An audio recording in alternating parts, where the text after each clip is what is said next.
हफ्ते की दमदार शुरुआत और दिन के उच्चतम स्तरों के आसपास ट्रेड करते हुए बाजार फाइनल ट्रेड में आप सबका स्वागत है। नमस्कार, मैं हूं अनिल सिंह और मैं डिम्पी कालरा। तो आज आपका चश्मा रंग लेके आ रहा है, एक नई पहल जो आज चश्मे के साथ होगी। पहले कैसे हुई हो, लेकिन वो आज बाजार को टिकाने में बड़ा काम कर रही है। बिल्कुल, आज जैसा उम्मीद कर रहे थे कि मजबूती वाला सेशन रहेगा, बिल्कुल उसी तरह की शुरुआत हुई। लेकिन जो आप कह रहे थे कि 30 मई से वर्ल्ड कप शुरू होने जा रहा है, फाइनल तो 16 जून को है। फाइनल 16 जून को है, 30 मई से। तो आपका काम बढ़ जाएगा, बिजी रहने वाले। 16 जून को मैनचेस्टर में इंडिया पाकिस्तान का मैच है। आपको पता है ये बात? हमारे लिए तो वर्ल्ड कप का फाइनल वही है। सचिन, आपको पता ना कि इसके बारे में? नहीं, सचिन नाम के सचिन है। एक्चुअल क्रिकेट फैन तो मैं हूँ, जो अभी से डेट लेके बैठा हूँ कि 16 जून का मैच मिस नहीं करना है, जो इंडिया पाकिस्तान का मैच है 16 जून। हाँ, वैसे अगर दर्शकों को नहीं पता हो तो लेकिन फाइनल नहीं है। मैं उसको फाइनल मानता हूँ, अलग बात है। और मेरे जैसे करोड़ों क्रिकेट लवर्स हैं जो उसको फाइनल मानते हैं और पूरी दुनिया की नज़र होती है। एक्चुअली मैं बताऊँ, टेलीविजन के इतिहास में एक आपको आंकड़ा बताना चाहता हूँ। कभी आपने ये सोचा कि हाईएस्ट टीआरपी वाला शो कौन सा होता होगा?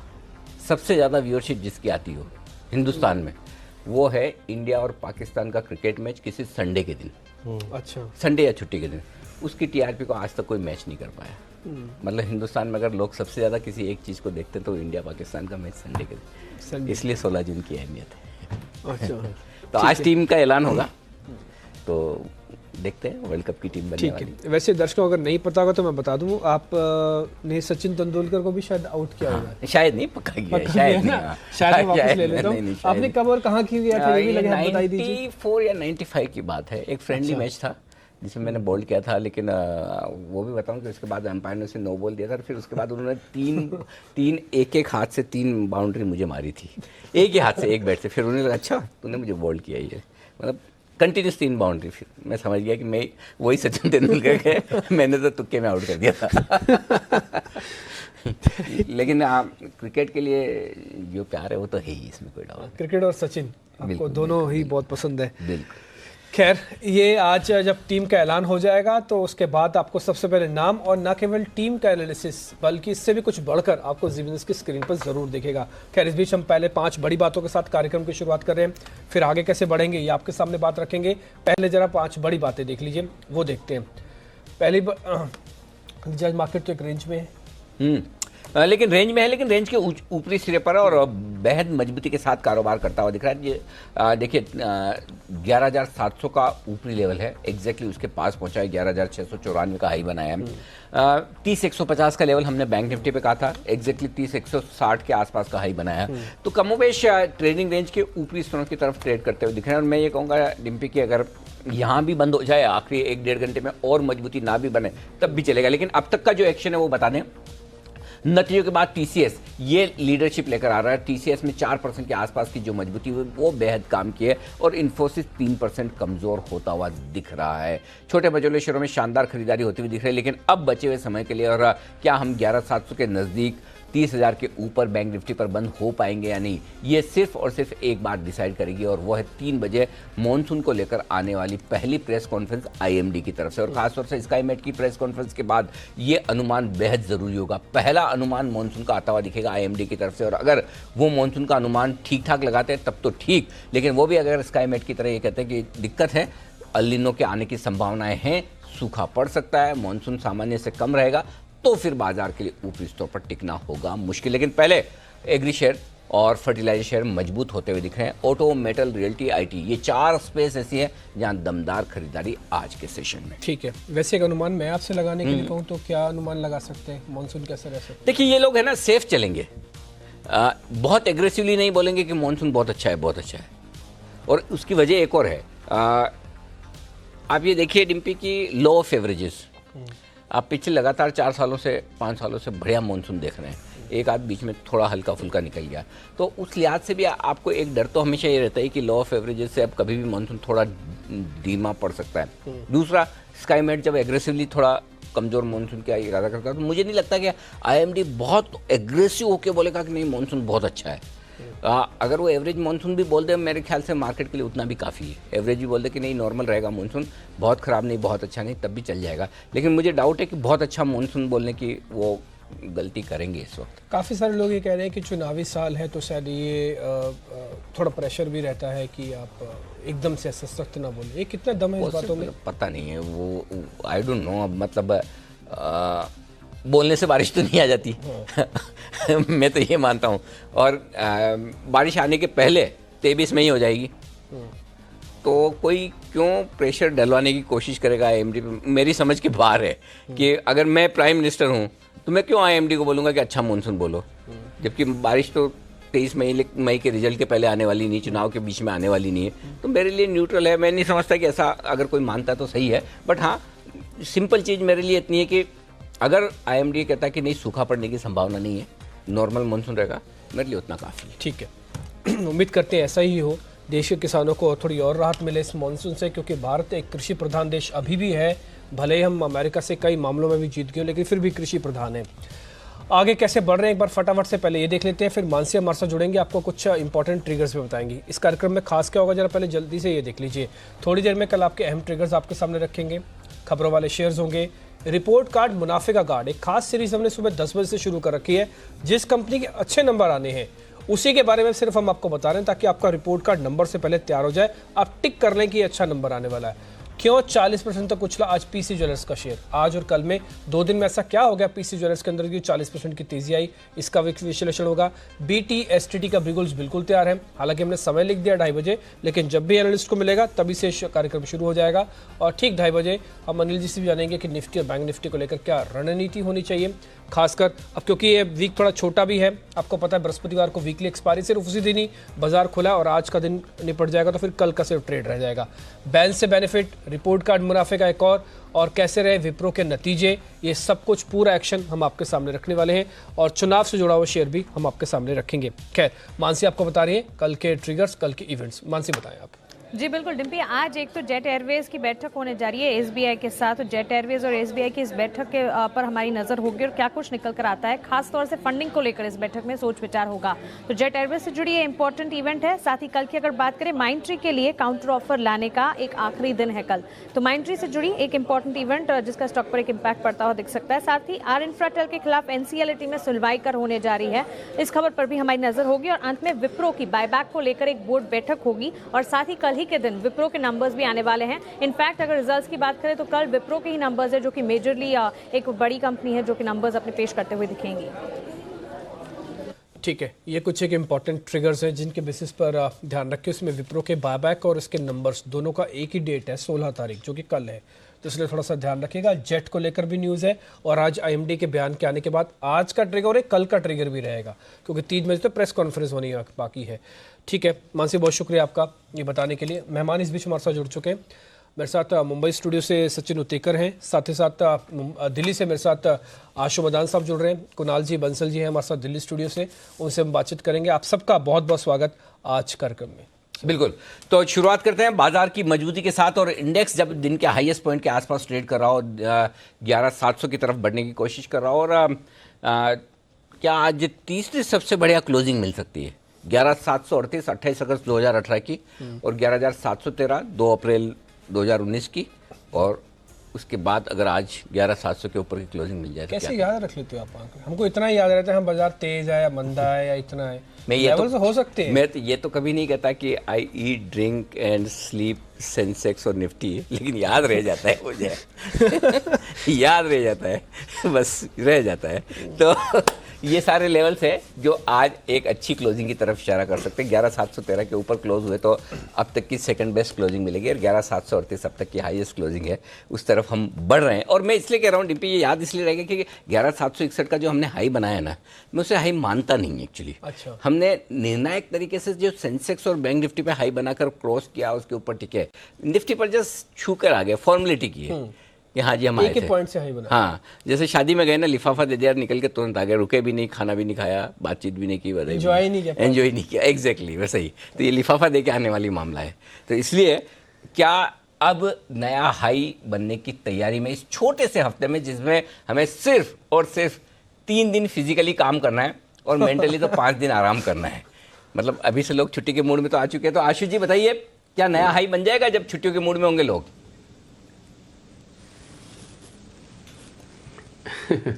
अनिल जी थोड़ा सा मुश्किल लग रहा है। देखिए अनिल जी, ट्रेंड पॉजिटिव है, लेकिन हाई बनना, फॉर्मेलिटी वाला बनना, जैसे आपने कहा, बिल्कुल बहुत अच्छा विश्लेषण किया आपने, फॉर्मेलिटी वाला बनना कोई हाई नहीं होता। क्या उसको कन्विंसिंगली क्रॉस करके खड़ा हो जाएगा, तो अनिल जी मुझे मुश्किल लगता है। But having said that, trend positive है। सो अनिल जी, मतलब शॉर्ट वाला तो स्प्रेड डिफरेंट होता है, लेकिन ओवरऑल मार्केट में भी ट्रेंड पॉजिटिव है, तो चांसेस हैं, क्योंकि कोई ना कोई अनिल जी स्टॉक ना मैनेज कर लेगा उसको। तो अभी निफ्टी में पकड़ तो बनी रहेगी, बट जो कन्विक्शन के साथ हम कहेंगे कि नया हाई क्रॉस करके खड़ा हो जाएगा, वो अभी दिख नहीं रहा है अनिल जी। चलिए, तो थोड़ा और वो जैसे जैसे आप पुराने हाइस के नज़दीक पहुंचते हैं, थोड़ा बहुत तो ऐसा लगता है कि बस बहुत हो गया, थोड़ा रुकते हैं, थोड़ा रुकते हैं, तो थोड़ा रुक सकता है, रुकेगा, लेकिन यू टर्न नहीं लेगा, उतनी आप आराम से निश्चिंता रहिए। आइए, लेकिन फोकस करते हैं खबरों वाले शेयरों पर। वो शेयर जहां आज बाजार खुलने के बाद खबरें आई हैं दिन भर में, और उन खबरों के दम पर दिखाए एक्शन बताने के लिए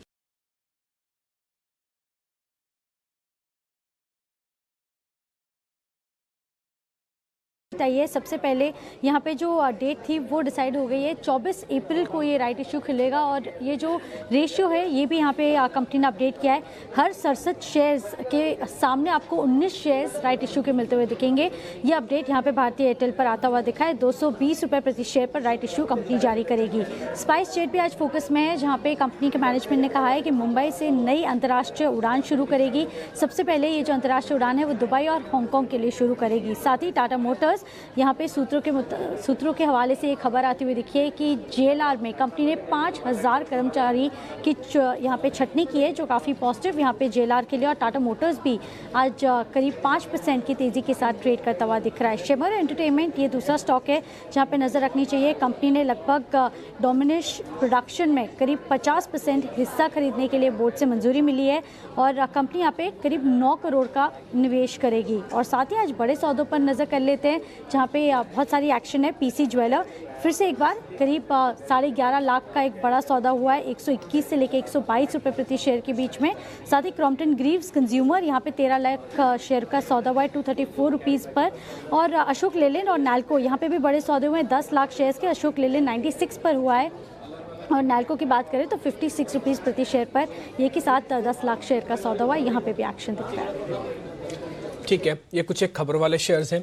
अशोक लेलैंड, आपको ध्यान होगा मिस्टर बसीन थोड़ी देर पहले हमारे साथ जुड़े थे, वो भी कह रहे थे कि अशोक लेलैंड चलेगा और 120 तक जा सकता है।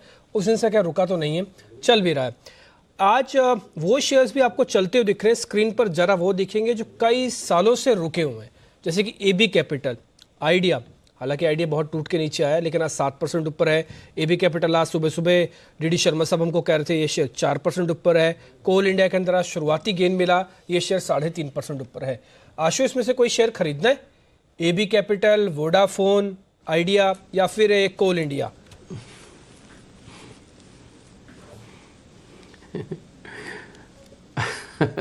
नहीं डिम्पी, मैं नहीं लूंगा। इसलिए मैंने आपसे पूछा। मैंने ये पूछ भी सकता था सचिन से भी, लोग ले रहे हैं ना। नहीं सर, पता है मैंने आपसे इसलिए जानबूझ के पूछा ताकि हमको थोड़ा कन्विक्शन लेवल टेस्ट हो जाएगा। क्योंकि ये एबी कैपिटल डिम्पी, पता क्या है कि ये मेरा फेवरेट सेल काउंटर रहा है, और ये मैं इसको हमेशा वर्ड करता था कि ये हाईली ओवरबॉट और हाईली ओवर एवरेज स्टॉक है। तो इसमें अब जो मैं कॉल्स देखता हूं ना डिम्पी, वो पता क्या होती हैं, इससे नीचे क्या जाएगा, इससे नीचे क्या जाएगा। फंडामेंटल्स हैं कंपनी में, मतलब सब कुछ ठीक ठाक है। तो जो अब है ना, सोचते हैं कि ऊपर वाला तो सब वो गलत बाइंग थी कि कभी तो चलेगा, तो अब एवरेज आउट का टाइम आ गया है। डिम्पी कहीं से तो घूमता भी है, कहीं तो बॉटम बनता भी है। हमने भी एक नीचे के बॉटम पे बोल दिया कि अब अशोक लेलैंड भी शॉर्ट नहीं करना, XYZ शॉर्ट नहीं करना। On the contrary PC jeweller, Infibeam लेने के लिए भी बोले। तो ये एक ऐसी स्टेज पे आ गया है। बट अगर आप बोलेंगे कि बहुत अच्छा कुछ हो जाएगा, तो मेरा मन नहीं है, सिर्फ इसलिए क्योंकि ये 200 में भी किसी ने लिया हुआ है, 150 में भी लिया हुआ है, 125 में भी लिया हुआ है। अब तो 100 रुपए ऐसा आ गया कि नहीं, मार्केट भी चलता। अगर चलना होता तो डिम्पी या 150 रुपए पे खड़ा होता या 102 रुपए पे नहीं होता। सो मैं अभी भी इसको लेने के हक में नहीं हूं। इसका मतलब ये नहीं कि मैं शॉर्ट करना चाहता हूं, इसका मतलब ये भी नहीं कि ऊपर नहीं जाएगा, क्योंकि मेरी लिस्ट में दूसरे स्टॉक्स हैं, मुझे मोमेंटम पसंद है, मेरे पास पैसे कम है, अपॉर्चुनिटीज डिफरेंट है, तो मैं एबी कैपिटल नहीं लूंगा। अरे लेकिन जिनके पास हमने 180 से दिलवाए, उनको क्या करना, वो तो बताओ। सर उनका अनिल जी ऐसे स्टॉक में तो कहते हैं उनको क्या करना है, अब तो जो करना है सरकार ही करेगी सर, वो क्या करेंगे, तो अभी रखे सर वो। मतलब आप है ना कितने कितने लोगों के जले पे नमक छिड़क रहे हैं आशीष जी, आपको पता भी नहीं है। मतलब 2-3 तो आपके पैनल में बैठे हुए इस वक्त। लेकिन चलिए कोई बात नहीं। एबी कैपिटल, वैसे एक चीज मैं बताऊं, हाँ राकेश जी पहले बोल दे, राकेश जी कुछ कहना चाहते हैं उसके बाद मैं बताता हूँ। देखिए अनिल जी, जो मैं बोलने वाला हूँ ना, काफी बोल्ड स्टेटमेंट है। आपको ध्यान हो, कुछ समय पहले मैंने बोला था कि मैंने एक स्टॉक 70% लिया है और एक स्टॉक 150% लिया है। तो 150% वाला स्टॉक मैंने डिस्क्लोज करा था HDFC AMC, राइट।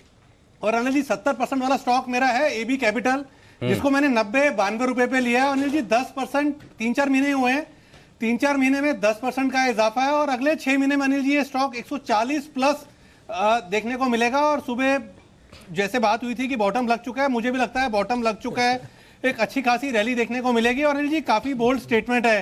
एक तो मैं खुद ओवरवेट हूं, गलत निकलूंगा तो ट्विटर पर क्रेजी ट्रोलर्स ट्रोल करेंगे और ऑन एयर क्रेजी आशु जी मुझे ट्रोल करेंगे।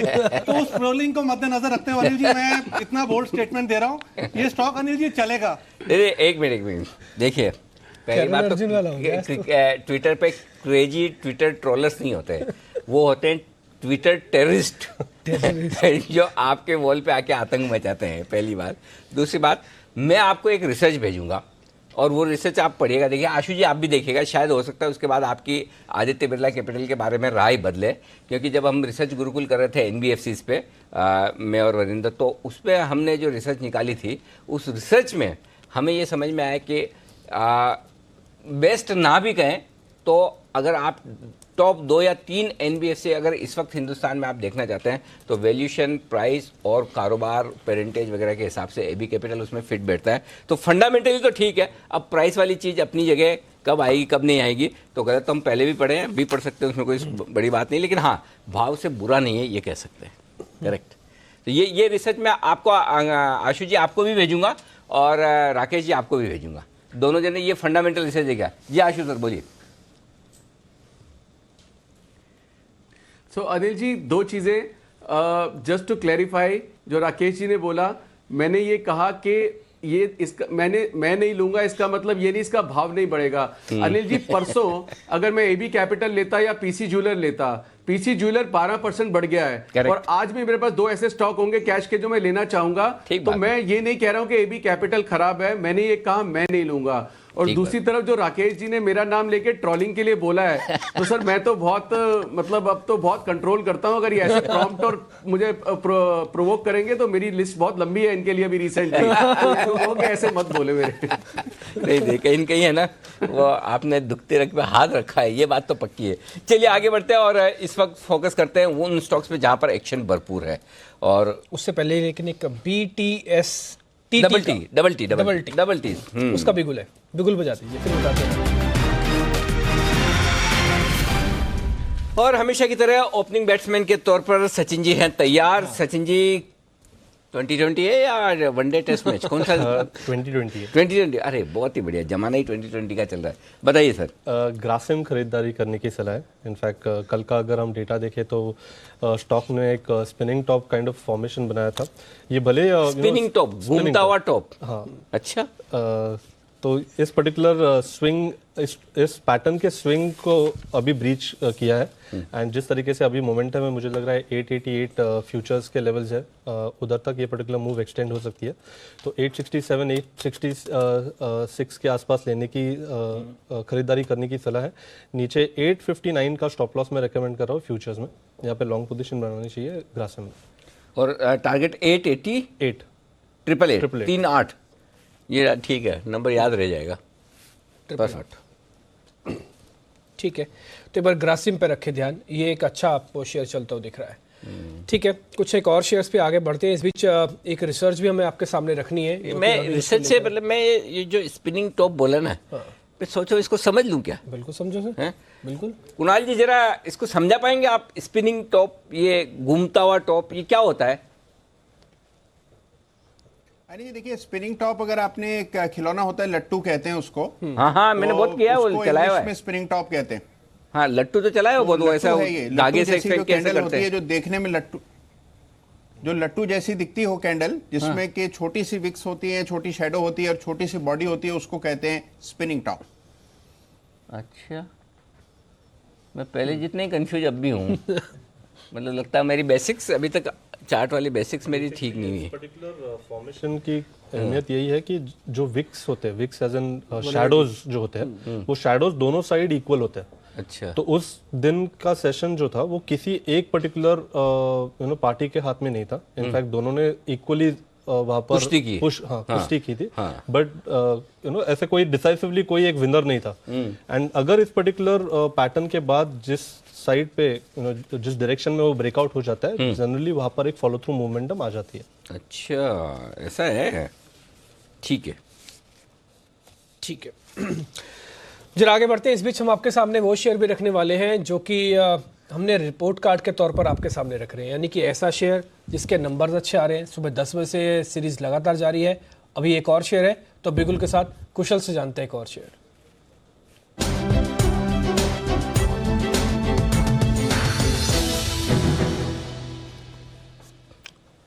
बताए कुशल। तो अगला जो स्टॉक मैं आपके सामने लेकर आ रहा हूं वो है माइंडट्री। ये मिड कैप आईटी कंपनी जो है, इसके नतीजे परसों आ रहे हैं, यानी 17 अप्रैल को। तो जो नंबर्स रहने वाले हैं वो एक मिक्स सेट ऑफ नंबर्स रहने वाले हैं। अगर आप मुनाफे को देखें तो उसमें करीब 2.5% की गिरावट आपको देखने को मिल सकती है, क्योंकि कंपनी का टैक्स रेट जो है वो हो सकता है कि 4% उछल जाए, जिसकी वजह से मुनाफे पर दबाव देखने को मिलेगा। साथ साथ अगर आप डॉलर आय देखें तो उसमें लेकिन आपको 3% से ज्यादा की बढ़ोतरी देखने को मिल सकती है, क्योंकि कांस्टेंट करेंसी ग्रोथ जो है कंपनी का वो 2.7% रहने का अनुमान है। मार्जिन्स फ्रंट पे थोड़ा सा दबाव देखने को मिलेगा, जैसे कि अन्य आईटी कंपनियों में भी आपको देखने को मिला। करीब 0.5% की गिरावट उसमें हमको देखने को मिल सकती है, क्योंकि रुपया मजबूत हुआ है और साथ साथ कंपनी की कुछ एक प्लान इन्वेस्टमेंट्स है, जिसकी वजह से बाकी सारी पिछली जितनी आईटी कंपनीज भी हमने डिस्कस की, सिमिलर रीजंस की वजह से जो मार्जिन है उसमें गिरावट देखने को मिल सकती है। इंपॉर्टेंट क्या रहेगा इसके साथ साथ, वो ये रहेगा कि कंपनी के जो टॉप 10 अकाउंट्स हैं वो करीब 44% हिस्सा आय में कंट्रीब्यूट करते हैं। तो उस पर मैनेजमेंट की क्या कमेंट्री रहेगी, उस पर आपको फोकस रखना होगा। ठीक है, इंटरेस्टिंग है। तो माइंडट्री पे एक बार आप ध्यान रख सकते हैं। इसके नंबर्स ठीक आने की उम्मीद लग रही है। आप जो कह रहे हैं कि इसके बेस भी ठीक है। आज टीसीएस के नंबर आए, क्या जोरदार रिटर्न मिल रहा है, यानी कि मार्केट में अभी भी आईटी कंपनीज में काफ़ी दम है। आप नंबर अच्छे लेके आइए, रिवॉर्ड देने के लिए बाजार अभी भी खड़ा है। टीसीएस 4% ऊपर है, हालांकि नंबर कोई वैसी ताबड़तोड़ नहीं थे, बट स्टिल फिर भी उस बेसिस पर आज देखिए बाजार को काफ़ी हेल्प भी कर रहा है। करीब 4% की तेजी इस शेयर के अंदर देखने को मिल रही है। तो टीसीएस वर्सेस इन्फोसिस जंग अब जारी है और इस बार टीसीएस फिर से आगे निकलता हुआ दिखा है। सर कुछ खरीदना है टीसीएस इन्फोसिस दोनों में से एक, आशु जी, या फिर कोई और आईटी कंपनी आपको पसंद? अनिल जी, इन्फी अभी 724.25 के भाव पे, जो फ्यूचर का रेट मैं बोल रहा हूँ, मैं हमेशा फ्यूचर के रेट की बात ही करता हूँ। हमने सेलेक्टिवली रेकमेंड किया है कि सर इसको लेना चाहिए, क्योंकि अब ये नीचे का भाव आ चुका है और आज की जो नेगेटिविटी है वो प्राइस के अंदर बिल्ट हो गई है। तो पहली चीज तो अनिल जी, इन्फी को शॉर्ट नहीं करना, that is my strong recommendation. और सेकंड रिकमेंडेशन है कि सेलेक्टिवली बाई भी कर सकते हैं, यहां से ऊपर का घर मिल सकता है। जो आज के रिजल्ट का इफेक्ट था वो इस प्राइस में आ चुका है। ओके, तो जैसा कि आमतौर पर आशु जी कॉन्ट्रा कॉल ही लेते हैं, आज भी इन्फोसिस में कॉन्ट्रा कॉल है, अब यहाँ पर खरीदना है। हम भी सुबह यही बात कर रहे थे, 4 से 5% तक की कमजोरी होनी है, उतनी हो गई। प्राइस में आ चुके हैं रिजल्ट और 2100-2125 की रेंज के पार जाना टीसीएस के लिए होगा मुश्किल। एग्जैक्टली 2106 पर इस वक्त दिन के हाई पॉइंट पर ट्रेड कर रहा है। और इन्फोसिस भी देखिए, आज का लो जो है 717 का, लगभग 4.5% के आसपास का नुकसान हुआ। तो इन्फोसिस और टीसीएस पोस्ट रिजल्ट एनालिसिस एकदम ठीक रहा है, परफेक्ट, राइट सर। बिगुल बजाया जाए आप? पक्का पक्का सर। बहुत जल्दी नहीं बजवा रहे हो आप? इनफैक्ट वो फर्स्ट जब ही दे रहा था तभी ये भी रेडार में था। ओह अच्छा, एक डिम्पी जी नया बिगुल बनवाना पड़ेगा, डबल बिगुल एकदम से जो आता है। हाँ, 2 एक साथ आने वाला। आइए बिगुल बजाइए। बीटीएस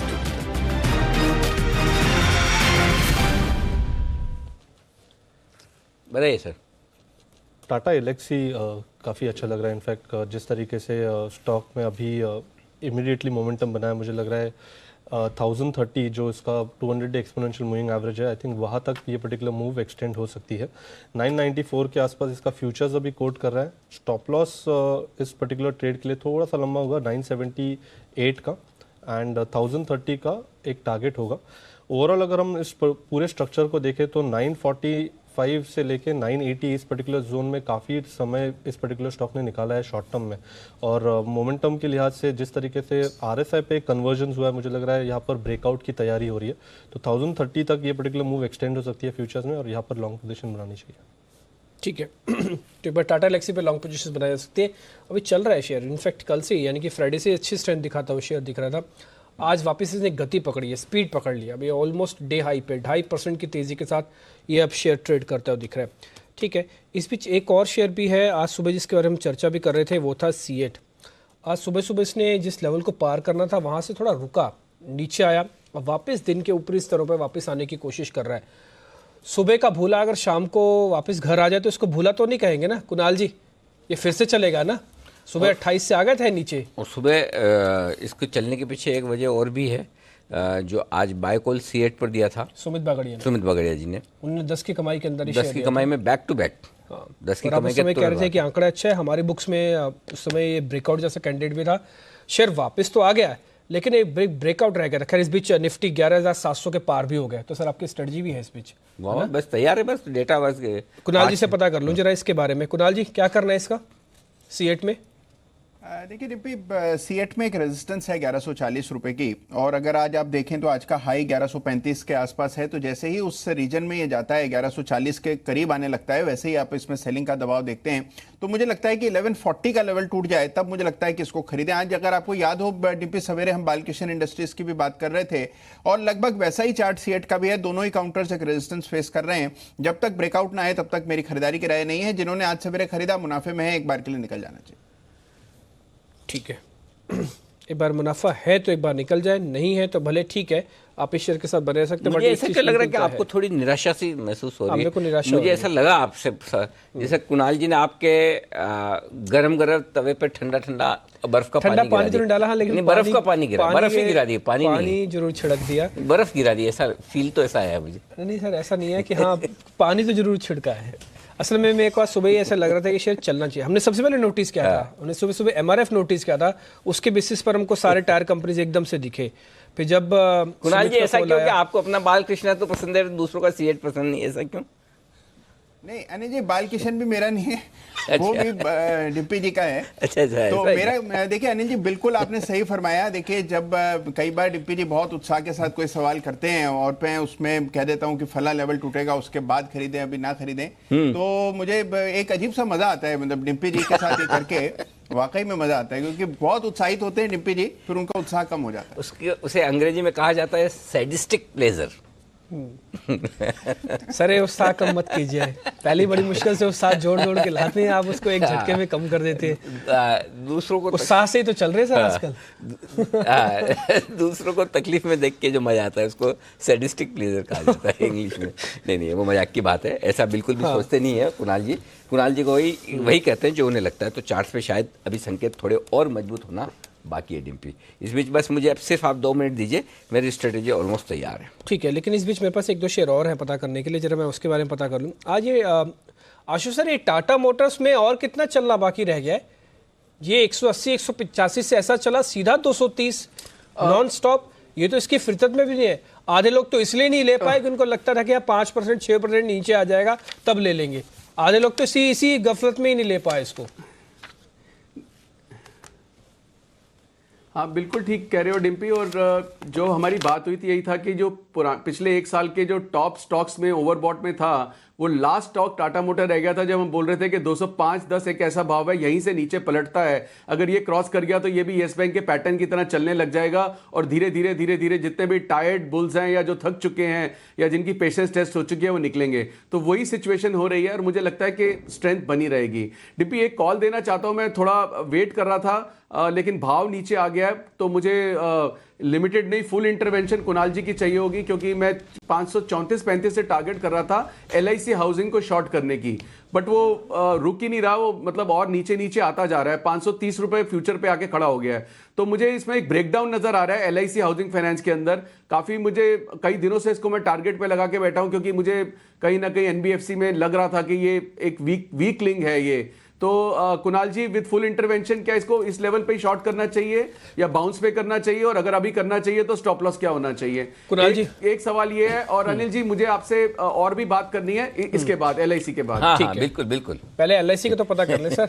एक बार 540-545 पे मुश्किल में तो आता है, इसमें तो कोई दो राय नहीं है, ये तो टेक्निकली भी किसी को भी दिख जाएगा। कुणाल जी जरा राय बताएं इसमें अब करना क्या है? ये टूटने वाला तो फिर शॉर्ट कर सकते हैं। नहीं बिल्कुल बिल्कुल डिपी जी, देखिए इसमें एक डबल टॉप पैटर्न बना है, आपको भी चार्ट पर दिखेगा, और उसके बाद हमने इसमें 2 दिनों का एक पुल बैक देखा, आज वापस से गिरावट आती हुई दिख रही है। और आज अगर आप इसका इंट्राडे हाई देखेंगे तो ये बिल्कुल टॉप पर खुला, यानी कि हाई और इसका ओपन एकदम बराबर है, और उसके बाद से काउंटर लगातार नीचे फिसल रहा है। तो डबल टॉप पैटर्न के बदौलत मुझे लगता है कि नीचे आना चाहिए। एक बार के लिए 518-517 के लेवल्स भी इसमें देखने को मिल सकते हैं, तो यहां से 8-10 रुपए की गिरावट बिल्कुल मुमकिन है। बड़ा सपोर्ट जो है वो 510 के रीजन में है, तो 510 भी इसका इवेंचुअल टारगेट हो सकता है। इन स्तरों पर शॉर्ट करें। 544 पर स्टॉप लॉस रखना है, जो कि कल का क्लोज है, तो कल के क्लोज के आसपास 544 पर स्टॉप लॉस रखकर बिकवाली कराएं। ओके, तो बिकवाली करने की राय है यहाँ पर इस वक्त। इससे पहले कि आशु जी मुझसे सवाल और पूछे, मैं थोड़ा सेफ हो जाता हूँ, एक बिगुल बजा देता हूँ, और ये बिगुल है राकेश जी के लिए, और राकेश जी के लिए बिगुल है चार्ट कॉर्नर का।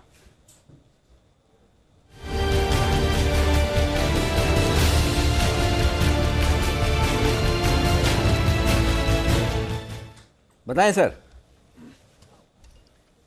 अनिल जी खरीदारी की राय है TCS पर। देखिए ये स्टॉक नतीजों से पहले भी चल रहा था और लग रहा था 2100 के ऊपर निकलेगा, बट एक डिक्लाइन देखने को मिला। 2-3 बार आपने मुझसे कुणाल जी से पूछा तो हमने 2020 के अराउंड यहाँ पर खरीदारी की रिकमेंडेशन दी थी, और अब अनिल जी 2100 के ऊपर एक बड़े चार्ट पर एक बड़ा ब्रेकआउट दिखने को मिल रहा है। और जिस तरीके का टेक्निकल रुझान है, जिस तरीके से अनिल जी एक पॉपुलर बिलीफ है कि छोटा वीक है, हल्का होकर ट्रेड करें, मेरे को लगता है TCS में ओवरवेट होकर ट्रेड करना चाहिए। 45-50 रुपीज इजीली यहाँ पे मिलेंगे, और ये पॉसिबिलिटी 45-50 रुपीज की कल तक में ये मिलने की। TCS पे ओवरवेट खरीदारी की राय है। ओवर टू कुणाल जी। देखिए अनिल जी, बड़े स्टॉक्स में जब ब्रेकआउट आता है तो आमतौर पर उसको पकड़ना मुश्किल होता है, क्योंकि वो स्टॉक ऑलरेडी भाग चुका होता है, उसका दाम देख करके डर लगता है। लेकिन अगर आप TCS का ये ब्रेकआउट देखें तो बहुत ही क्लियर ब्रेकआउट है। आज गैप अप ओपनिंग हुई है, शॉर्ट्स ट्रैप्ड हो गए हैं, और बड़ा ब्रेकआउट आते हुए नजर आ रहा है। पूरी उम्मीद है कि जो लेवल्स राकेश जी बता रहे हैं 40-50 रुपए की तेजी आपको यानी कि जब कल और बृहस्पतिवार तक देखने को मिलेगी। मौजूदा स्तरों पर बाय करें तो 2075 पर स्टॉप लॉस रखना है, 2075 पर 2140 पहला टारगेट और 2175 दूसरा टारगेट होगा। तो 2140 2175 के टारगेट से TCS बाय करना। ओके, 2140 2175 दो है टारगेट TCS खरीदने के लिए। 2115 के आसपास चल रहे हैं फ्यूचर्स, और 2100 2125 के हमारे ऊपर के टारगेट है वो आ चुके हैं TCS। लेकिन इस चीज के लिए बंसल जी कुणाल जी की तारीफ करनी होगी कि अब 4% ऊपर TCS में भी वो चीज खोज लेते हैं कि इसमें और दम है, और लगातार चलता भी है। ये कई बार TCS का दाम वापस से जो पहले बायबैक किया था ना पिछली बार, उस समय ये जो हाई बनाया था वापस वहां पर आया है ये TCS।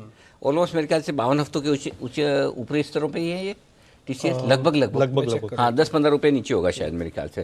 तो लगभग पुराने हाइस के आसपास आ चुका। मुझे अच्छे से याद है जब 1800 रुपए में इन्होंने बायबैक का ऐलान किया था 2100 रुपए की प्राइस का, तब 2100 के ऊपर निकल गया। तो 2125 या 2225 दो में से एक हाई बना है इसका, ये मुझे ध्यान है। तो लगभग हाइस के आसपास आ चुका है। ओके, ये इसका 52 वीक का हाई सर TCS का है 3674। नहीं 3674 दिख रहा है सर। कुछ ये एडजस्टमेंट वाला नहीं है मेरे पास। हाँ, बिना एडजस्टमेंट वाला है। बिल्कुल। तो चलिए एनीवे ठीक है, आगे बढ़ते। इस बीच कुणाल जी आप कुछ कहना चाह रहे हैं क्या? मैं हाई बताना चाह रहा था डिम्पी, 2279 का लाइफ टाइम हाई है TCS का, 2280 रुपए का। ये मैं फ्यूचर्स के लेवल बता रहा हूँ। ठीक है, 2279 के आसपास करेक्ट। ठीक है, ऑल टाइम है, राइट। खैर आगे बढ़ते हैं अब, क्योंकि हो गया स्ट्रेटजी का टाइम, तो जानते हैं निफ्टी की स्ट्रेटजी।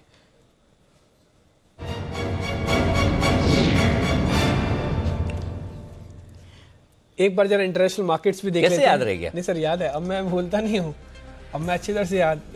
आ गया। किसी ने पेपर लीक तो नहीं किया? नहीं सर, एक पुरानी कहावत है, करत करत अभ्यास से जड़मती हो तो ना ना, ऐसा कुछ नहीं है। इस बार आप अभ्यास कहीं नहीं, अभ्यास तो पूरा बात सर। कर रहे हैं ना। ये पीछे से साहिली ने आपको बोला कि नहीं, मेरे को याद इंटरनेशनल था। मार्केट्स ले लीजिए, और वो आवाज मुझ तक भी पहुंच गई। नहीं, तो मेरे को याद था। और आपको मैं बताऊं, अब तो मैं 12:30 का भी शो करता हूँ, निफ्टी पढ़ता हूँ, तो मैं पहले सारा देख लेता हूँ अच्छा। कि ग्लोबल मार्केट क्या। अब तो आदत जैसा हो गया कि सब कुछ देख दाख के बताना है कि हाँ निफ्टी के अंदर करना क्या चाहिए, क्योंकि इस समय हमारे 3 एक्सपर्ट्स आपको निफ्टी की राय देते हैं। खैर, फटाफट से देख लेते हैं। पहले जरा यूएस से शुरुआत करते हैं। वर्ल्ड की सबसे बड़ी इकोनॉमी, उसके अंदर आखिरकार क्या हो रहा है।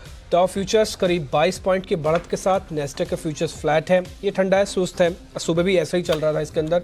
यूरोपियन बाजार आज खुले थे 4.4% की ऊपर। टैक्स नीचे आ चुका है, फुटसी भी नीचे आया है। ज़्यादा गिरावट तो नहीं, बट स्टिल आपको लाल निशान दिख रहा है। करेंसी आज एक पहले क्रूड देख लीजिए, 71-71-50 के आसपास है। सप्लाई बढ़ेगी नहीं बढ़ेगी अगले 2-3 दिन में पता लग जाएगा। अगर नहीं बढ़ी तो शायद 72 पार हो जाए, नहीं तो फिर नीचे भी आ सकता है। इस रेंज में बहुत समय इसने निकाल दिया है। रेंज ब्रेकआउट किसी भी समय कभी भी हो सकता है। फिलहाल इस पर थोड़ा नजर आप रख सकते हैं। रुपी ये खुला था मजबूत, जितना पैसा भी आप कमजोर देख रहे हैं ना, इतना ही पैसा मजबूत हो गया था सुबह सुबह 12 पैसे, लेकिन अब वापस 69 वाली रेंज के अंदर है। बात घबराने की नहीं है, बात सिर्फ नोटिस करने की है, क्योंकि ये 70 के ऊपर जा नहीं रहा, 68 के ऊपर आके क्लोज और पक्का हो नहीं रहा, उसी रेंज में आके फंस सा गया है। अब सारे के सारे आंकड़े हमने आपके सामने रखी थी। करेक्ट। तो पहले निफ्टी या बैंक निफ्टी? पहले निफ्टी सर। पहले निफ्टी 11,700 के बेहद करीब है, और 11,700 ही सबसे अहमियत वाला लेवल है। क्यों? क्योंकि 25 लाख शेयर तो वीकली एक्सपायरी में जो हाईएस्ट ओपन इंटरेस्ट है, और अगर वीकली और मंथली मिलाकर देखें तो 44 लाख शेयरों का ओपन इंटरेस्ट है कॉल ऑप्शन में। तो जाहिर सी बात है उसे पार करना थोड़ा मुश्किल तो होगा। करेक्ट। तो ऐसे में रुकावट के लिए ये लेवल है। अब मुझे फ्रेश खरीदारी 11,700 के ऊपर निकल कर टिके, इनफैक्ट मैं ये कहूँगा डिम्पी 11,715 के ऊपर टिके तो फ्रेश खरीदारी करनी है। अच्छा, अदरवाइज फ्रेश खरीदारी अभी नहीं करनी है। अदरवाइज जो सुबह बोला था कि 11,650 के आसपास खरीदिए, आज का लो देख लीजिए 11,648 है, और टारगेट 11,700 का दिया था। तो इफेक्टिवली आज का टारगेट हासिल हो चुका है। अब वापस हम खरीदेंगे, अगर हमें खरीदना है निफ्टी तो 11,665 11,675 की रेंज में। नोट कर लीजिए, 11,665 11,675 की रेंज में खरीदिए। 11,650 का स्टॉप लॉस है, फिर 11,700 11,725 के टारगेट के लिए खरीदना है, या फिर दूसरा तरीका है 11,715 को पार कर लेने दीजिए, तब खरीदेंगे, अभी नहीं। या तो 700 के ऊपर आ जाए, या तो फिर थोड़ा नीचे आ जाए। ठीक है, इस लेवल पे नहीं लेंगे आप। सर बैंक निफ्टी में कुछ करेंगे ट्रेड? बैंक निफ्टी में 2 ट्रेड करने के तरीके, जिनको एकदम बेहद सेफ ट्रेड करना है, वो 30,200 को पार करके टिक जाने दें, तब खरीदिए। तब आपके लिए 30,350 तक के टारगेट निकलेंगे। 30,200 स्पॉट लेवल से बोल रहा हूँ। और दूसरा तरीका ये है कि 30,000 30,050 की रेंज में मौका मिले, अगर आए तो वहाँ पर छोड़िएगा मत, खरीद लीजिएगा। 30,000 30,050 की रेंज परफेक्ट एंट्री रेंज है। वहाँ पर यू नेवर नो, आखिरी मिनटों में मौका दे बाजार, दे भी सकता, कोई बड़ी बात नहीं, दिन भर मौजूद। और क्यों दे सकता है, क्यों मैं सेफ रहने की बात कर रहा हूँ, वो इसलिए डिम्पी की 3 बजे मानसून का फोरकास्ट आना है। अगर मानसून का फोरकास्ट थोड़ा भी इधर उधर हुआ तो मार्केट नीचे भी आ सकता है, क्योंकि देखो प्रॉफिट बुकिंग के लिए भी परफेक्ट लेवल है 30,150 और 11,700। अगर करेक्शन आना है तो भी ये एकदम परफेक्ट लेवल है, और ब्रेकआउट होना है तो भी यहीं से होना है। तो 3 बजे की प्रेस कॉन्फ्रेंस का इंतजार कर लेना ठीक रहेगा फ्रेश ट्रेड करने के पहले। ठीक है, फ्रेश ट्रेड से पहले एक बार जरा 3 बजे की प्रेस कॉन्फ्रेंस पे रहेगी ध्यान, लेकिन उससे पहले कोई ट्रेड बनता नहीं है, या तो रेंज के साथ हो, नहीं तो फिर इसी रेंज में तो अभी तक कोई सौदा बनता नहीं, कोई ट्रेड बनता नहीं है। ठीक है, आगे बढ़ते हैं। एक शेयर और भी है आज जो मेरा बार बार नोटिस हो रहा है, वो है सर सेल। आज सुबह जय ठक्कर हमको बता के गए थे, शेयर 3.5% ऊपर आ चुका है। उसके बाद शुभम ने टाटा स्टील दिया था। ये दोनों शेयर के जरा एक बार चार्ट चेक कर लो आप सचिन, ये दोनों ठीक हैं क्या, सेल और टाटा स्टील? देखिए, मुझे लग रहा है सेल में एक हर्डल है 59-60 के रेंज में, एंड उसी उनका टारगेट इतना ही था, 59-60 वाला ही तो था। मुझे लग रहा है अगर वहाँ पर आज आ चुका है तो मुझे लग रहा है वहाँ पर बुक कर लेना चाहिए। वो एक हर्डल है, उस हर्डल के बाहर क्लोजिंग होती है तो डेफिनेटली एक थोड़ा सा रिन्यूड मोमेंटम आ सकता है। बट जिस तरीके से अभी कवरिंग हुई है, मुझे लग रहा है वहाँ पर कॉशियस होना चाहिए, एंड प्रॉफिट अगर है तो बांध देना चाहिए। टाटा स्टील में 59 और 60 रुपए 2 टारगेट के लिए आज जय ने खरीदारी करने की राय दी थी, लेकिन सेल इसमें तो मैं पहले होऊंगा, आशु जी से पहले मैंने राय दी थी। वो अलग बात है कि आशु जी के बोलने के बाद ये चलना शुरू हुआ। आशु जी ने 48 रुपए में बोला था, 48 में बोला था आशु जी। 48 रुपए वाला अब तक तो ऐसे किसी ने रखा नहीं होगा, फिर भी कुछ लोग ऐसे हैं जो आपको 100% ब्लाइंडली फॉलो करते हैं, जिन्होंने अब तक सेल बेचा नहीं, 48 का लिया हो, उन्हें क्या करना है? अनिल जी कोई ब्लाइंडली भी फॉलो करे तो किसी के पास भी सेल इस भाव का नहीं पड़ा हुआ 12,000 का लॉट है। सही बात। लेकिन अनिल जी क्या होता है कि जितने भी बड़े लॉट है ना, मैं सेलेक्टिवली सबको बोल रहा हूं कि कुछ स्टॉक्स ऐसे हैं जो डिलीवरी में लेके रखने चाहिए और मोमेंटम की वजह से, नहीं तो आपका बिक जाएगा। आप सेल 12,000 का लॉट रख ही नहीं सकते, लेकिन अगर आप 2-3 हजार डिलीवरी लेके 2 लाख में 4,000 शेयर भी लेके रखते तो वो आज आपके पास पड़े रहते और रखेंगे। और प्रिसाइजली यही रीजन था अनिल जी कि मैंने उस दिन भी कहा था कि पीसी ज्वेलर भी डिलीवरी में लेना है, फ्यूचर में नहीं लेना, चाहे वो बैन में था। सो मुझे लगता है कि सेल में अभी भी अपमूव बाकी है, क्योंकि अनिल जी जो पैसा शिफ्टिंग हुई है, जो मैंने काफी लोगों से शेयर भी किया था कि ये थोड़ा सा मेटल्स की तरफ गया है। तो आज भी देखिए बीच में इंटरमिटेंटली 2-3-4 दिन के बाद मेटल्स एक नया भाव बना रहे हैं, और चाहे टाटा स्टील हो, जेएसडब्ल्यू हो, सेल हो, इन्होंने नया भाव बनाया। तो इसलिए मुझे लगता है कि अनिल जी डिलीवरी के लिए अभी भी सेल थोड़ा और ऊपर जाने की क्षमता है, जो और मतलब 10 रुपए भी और बढ़ सकता है, तो रखना चाहिए डिलीवरी के लिए। लेकिन अगर आप इस भाव पे नया फ्यूचर लेने के लिए नहीं है, क्योंकि अनिल जी फ्यूचर 1 रुपया लेते ही, और कोई भी रीजन होगा, और मॉनसून पे मैं बुलिश नहीं हूं अनिल जी, मेरा स्टैंड मेंटेन्ड है, जो मैंने 15 दिन पहले भी बोला था कि monsoon related stock as a pair मैं कोई ना कोई शॉर्ट ढूंढने की कोशिश कर रहा हूं, क्योंकि मुझे मॉनसून पॉजिटिव नहीं लगते हैं। अनिल जी एक कॉल और भी आपसे शेयर करनी थी, जिसकी मैं बात कर रहा था डिलीवरी के लिए, कि इस वक्त अनिल जी क्या अपडेट भी देना था। भारत फोर्स का अनिल जी 506 रुपए पे स्टॉप लॉस हो गया। अनिल जी इस वक्त ना ट्रेड बहुत छोटा है, मतलब जब तक डिसाइसिव मूव नहीं मिले, 4 रुपए इधर या 4 रुपए उधर में फ्यूचर में कोई ट्रेड नहीं है, उसमें ना मजा आता है, ना आप क्लाइंट से करवा सकते हो, ना कह सकते हो, ना बोल सकते हो, ना चीजें पहुंच सकती हैं वहां तक। सो आई थिंक हमें पीसी जैसे स्टॉक, और मुझे लगता है इन्फीबीम भी अनिल जी, कई बार क्या होता है हम खराब स्टॉक के चक्कर में या चलते ले नहीं पाते, लेकिन अनिल जी अगर वो जेपी या कोई और खराब है, या कोई बहुत सारे खराब स्टॉक होते हैं जिसमें मैं रिफ्रेन करता हूं हमेशा कॉल देने के लिए, उसमें कभी अगर वो खराब है तो पलटेगा ही नहीं, वो कभी पलट ही नहीं सकता। तो जैसे हमने पीसी में देखा अनिल जी, इन्फीबीम में भी मुझे ऐसे लगता है, और मैं इन्फीबीम के लिए भी बोलता हूं कि शायद ये 70 से 80 रुपए का भाव बन सकता है, लेकिन फिर बार बार बोल रहा हूं फ्यूचर नहीं लेना, डिलीवरी के लिए थोड़ा सा इन्फीबीम लेके रख दीजिए, ये भी आपको पॉजिटिवली सरप्राइज करेगा। तो ये है आपके लिए इन्फीबीम और पीसी ज्वेलर्स। अगर आप रिस्की शेयरों में पैसा लगाना चाहते हैं तो फिर थोड़ा सा डिलीवरी लेके रखिए, लेकिन वो रिस्क लेने की ताकत आपकी होनी चाहिए, क्योंकि इन्हें आप मानते हैं कमज़ोर क्वालिटी का शेयर। लेकिन आइए ट्रेड करने का एक मौका आपके लिए लेकर आ रहे हैं कुणाल जी BTSTT के बिगुल के साथ।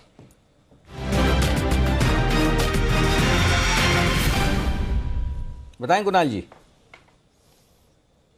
अनिल जी खरीदारी की राय है, और खरीदना है एक काउंटर को जिसका नाम है गॉडफ्रे फिलिप्स। गॉडफ्रे फिलिप्स में एक ब्रेकआउट चार्ट पर आते हुए नजर आ रहा है। ये स्टॉक पिछले कई दिनों से कंसोलिडेट कर रहा था। इसने 1175 की एक हर्डल को पार करने में इसको परेशानी आ रही थी, लेकिन आज हम देख रहे हैं कि 1175 को बहुत क्लियरली इस काउंटर ने पार किया है।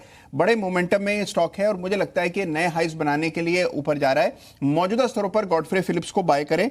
यहां पर 1222 रुपए का पहला टारगेट है, और 1240 रुपए का दूसरा लक्ष्य है। स्टॉप लॉस 1175 रुपए पर रखकर बाय करने की राय है। 1175 पर स्टॉप लॉस, 1222 पहला टारगेट और 1240 दूसरा टारगेट होगा। गॉडफ्रे फिलिप्स बाय करना। ठीक है, गॉडफ्रे फिलिप्स को बाय किया जा सकता है। यहाँ पे एक मजबूती के साथ ऊपर आ रहा है, और ये शेयर आपको ध्यान होगा पिछले कई दिनों से चल रहा है, थक नहीं रहा। 1222 1240 आज इसका टारगेट है। आप इसमें भी खरीदारी करें। हालांकि इसका पीआर आईटीसी अभी ठंडा पड़ा हुआ है, आईटीसी के अंदर मजबूती नहीं है, अभी भी वो उसको बड़ा तकलीफ हो रही है चलने में। नहीं, आईटीसी तो वो पूरा ओवरलोड भर चुके हैं ना, ओवरलोड हो चुका है। वो कुणाल जी बंसल जी ने बहुत ज़्यादा ले लिया इसलिए, तो ऑल बायर सेटिस्फाइड। और आईटीसी इसीलिए जब चलेगा तभी चलेगा, लेकिन जब चलता है तो फिर रुकता नहीं है।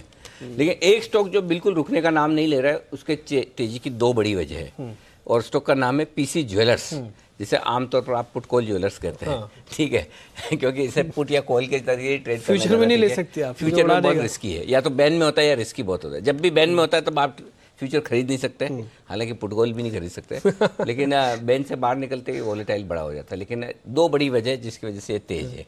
पहली वजह तो आप सबको पता ही है, आशु जी ने लगातार बहुत स्ट्रांगली बोला खरीदो खरीदो।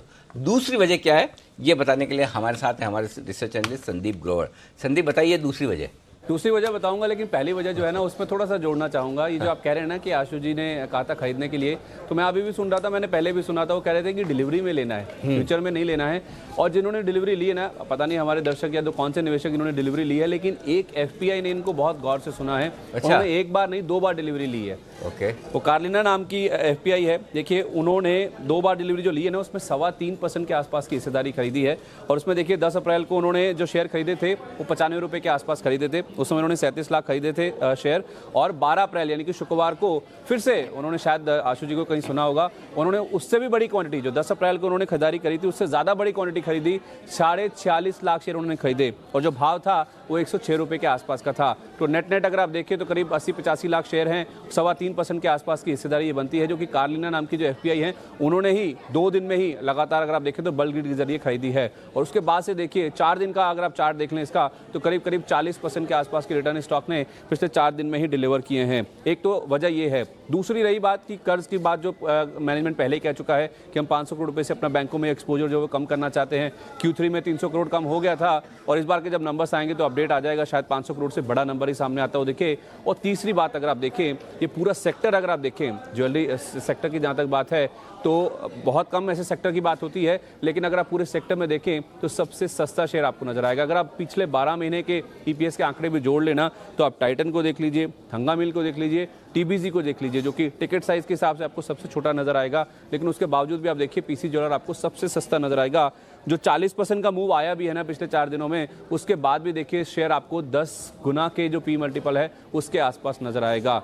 तो आशु जी को कार्लिना ने सुना, उन्होंने खरीदा भी, डिलीवरी भी ली, और अच्छी खासी कमाई वो कर भी रहे हैं। तो चलिए बड़े बड़े फंड भी सुनते हैं। और एक चीज़ और मैंने देखी है, ऐसे एक फंड है, एक ब्रोकरेज है CLS है, वो बंसल जी को बहुत सुनते हैं। हाँ, उनके बंसल जी की रिकमेंडेशन आने के दूसरे तीसरे दिन उनकी रिपोर्ट आ जाती है। बहुत सारे स्टॉक में मैंने कई बार देखा है। तो है फंड्स में फॉलोइंग तो बहुत है हमारे एक्सपर्ट्स की। तो आशु जी के बोलने के बाद देखिए शानदार यहाँ पर भी खरीदारी और तेजी होती हुई दिख रही है। आइए एक बिगुल BTST का, और ये BTST का बिगुल है बंसल जी के लिए।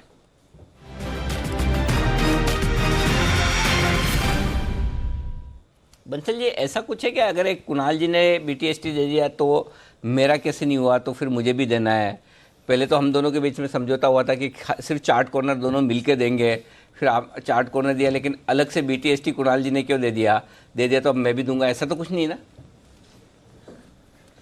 नहीं अनिल जी, ऐसा कुछ नहीं है। देखिए अनिल जी, मैं BTST से पहले हाईलाइट करना चाहूंगा। अभी थोड़ी देर पहले देखिए आपने बोला था कि I do not eat breathe Sensex, आपने अनिल जी ऐसा बोला था ना? हाँ बिल्कुल बोला था, मैं अपने शब्दों पे एकदम कायम हूँ। अनिल जी देखिए, तो अनिल जी बहुत लोग आपको भी फॉलो करते हैं, जैसे आप जानते हैं कई यंग फंड मैनेजर्स मेरे साथ के हैं, उनके मेरे को मैसेजेस आ रहे हैं। हाँ। कहते हैं यार कोई अजीब सा आदमी होगा जो ईट ब्रीथ सेंसेस को कर सकता है, वो अंग्रेजी की टर्मिनोलॉजीज मेरे को भेज रहे हैं कि इसको फ्लोटिंग बोलते हैं, ये बोलते हैं। तो अनिल जी ने बहुत अच्छा बोला है अनिल जी, तो वो आपको मतलब कि एप्रिशिएट कर रहे हैं। थैंक यू तो सर। उन्होंने मेरे को बोला कि अनिल जी को ऑन एयर बोलिए इस चीज के लिए कि कोई भी आदमी ईट और ब्रीथ नहीं कर सकता है सेंसेक्स को। धन्यवाद सर, धन्यवाद आपका। क्योंकि अनिल जी सेंसेक्स और निफ्टी का अपना माइंड होता है ना। जी बिल्कुल बिल्कुल बिल्कुल होता है, बिल्कुल होता है, इसमें कोई डाउट ही नहीं है, और हमसे ज्यादा बेहतर होता है।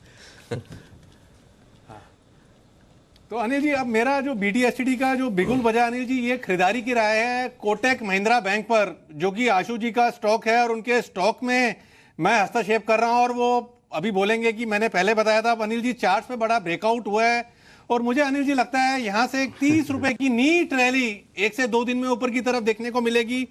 1344 पर एक स्टॉप लॉस लगाना चाहिए कोटक महिंद्रा बैंक में, और ऊपर में 1397 1400 के levels Anil ji short term में मेरे को लगता है कल तक में देखने को मिल सकते हैं, चूंकि आशु मदान जी का स्टॉक है। तो over to Ashu Madan ji for his full intervention. Ashu sir बताएं आप।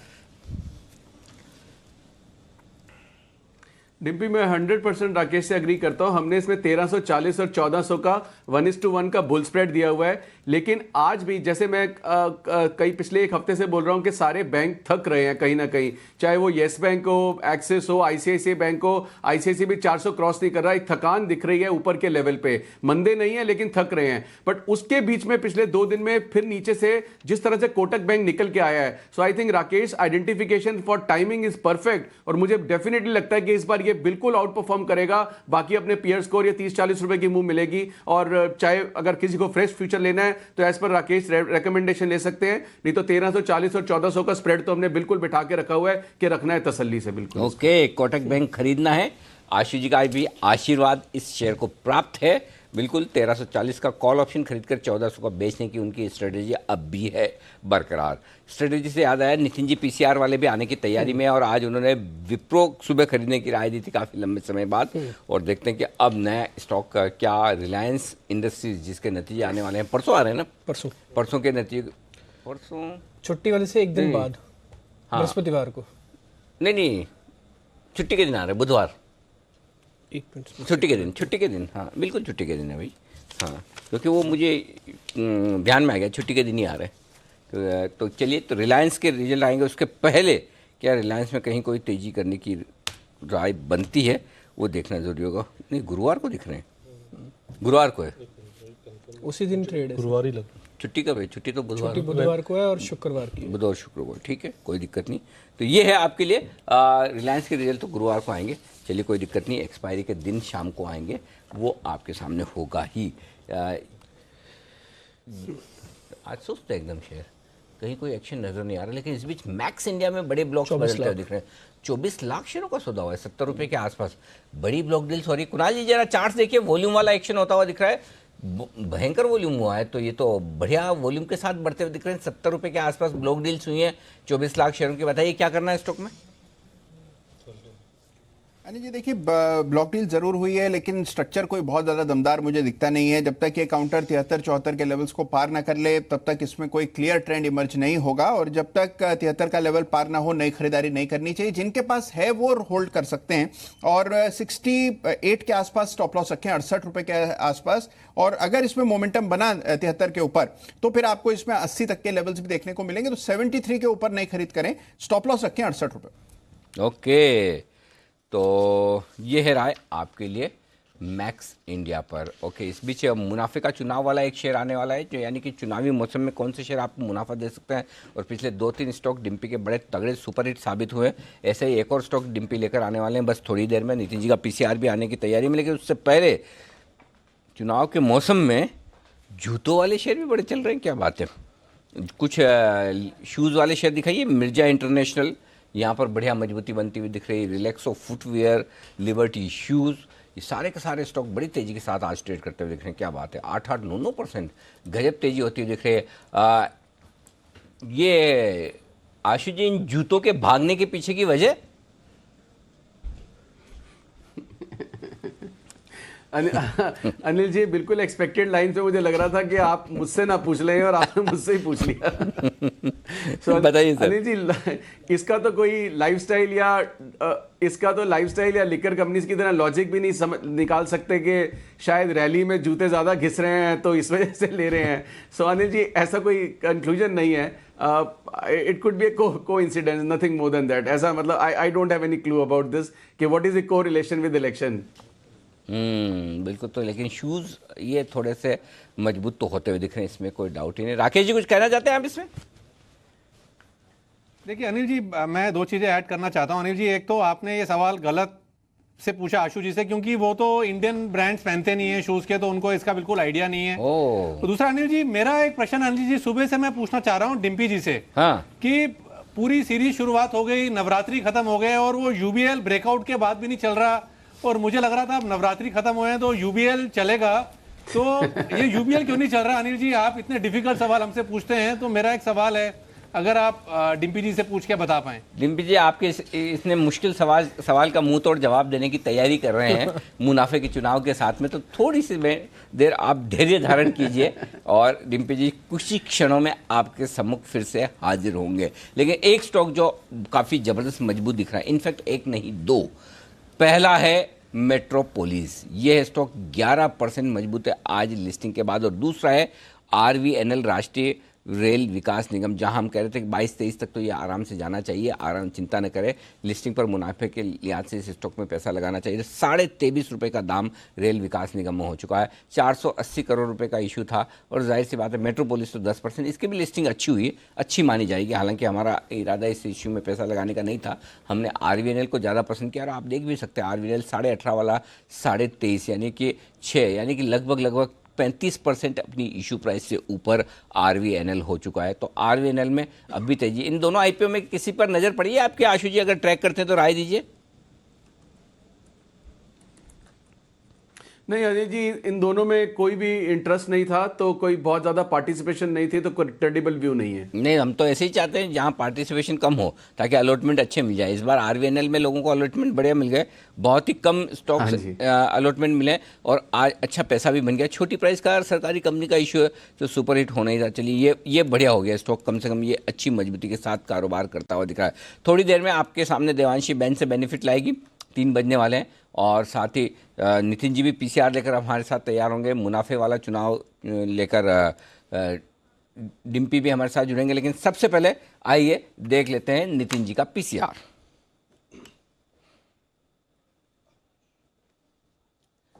नितिन जी का पीसीआर बिल्कुल।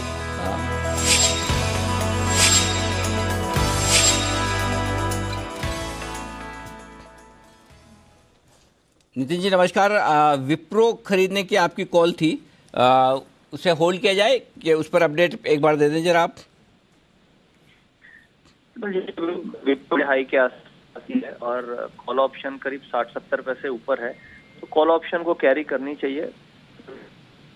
जो स्टॉप लॉस हमने 2 रुपए का लिया था, सेम स्टॉप लॉस रहेगा, और टारगेट जो हमने 10 रुपए का लिया था वो टारगेट से रहेगा। ओके, तो विप्रो की कॉल ऑप्शन जस की तस इसको कैरी किया जाए, होल्ड किया जाए, राइट? जी अनिल जी। ओके, और कोई नया ऑप्शन आपने चुना है? नहीं अनिल जी, अभी नए ऑप्शन को नहीं चुना है। रिलायंस के रिजल्ट हैं, उसके डेटा पे क्लोजली वॉच कर रहा हूँ। प्रॉब्ली कल हो सकता है हम रिलायंस पे कुछ स्ट्रेटजी लेके आए। वैसे भी तो गुरुवार को है, तो थोड़ा वक्त तो है ही आपके पास में चुनाव में, माफ कीजिएगा रिजल्ट में। गुरुवार को इसके रिजल्ट आने वाले, तब तक थोड़ा सा वक्त है। तो फिलहाल विप्रो का है, उसे रखा जाए। अच्छा, इस बीच आप आए हैं तो मैं सोच रहा हूँ कुछ तो और ले लूँ आपसे। निफ्टी, बैंक निफ्टी के डेटा में किसी तरह का कोई अच्छा बदलाव नजर आ रहा है आपको?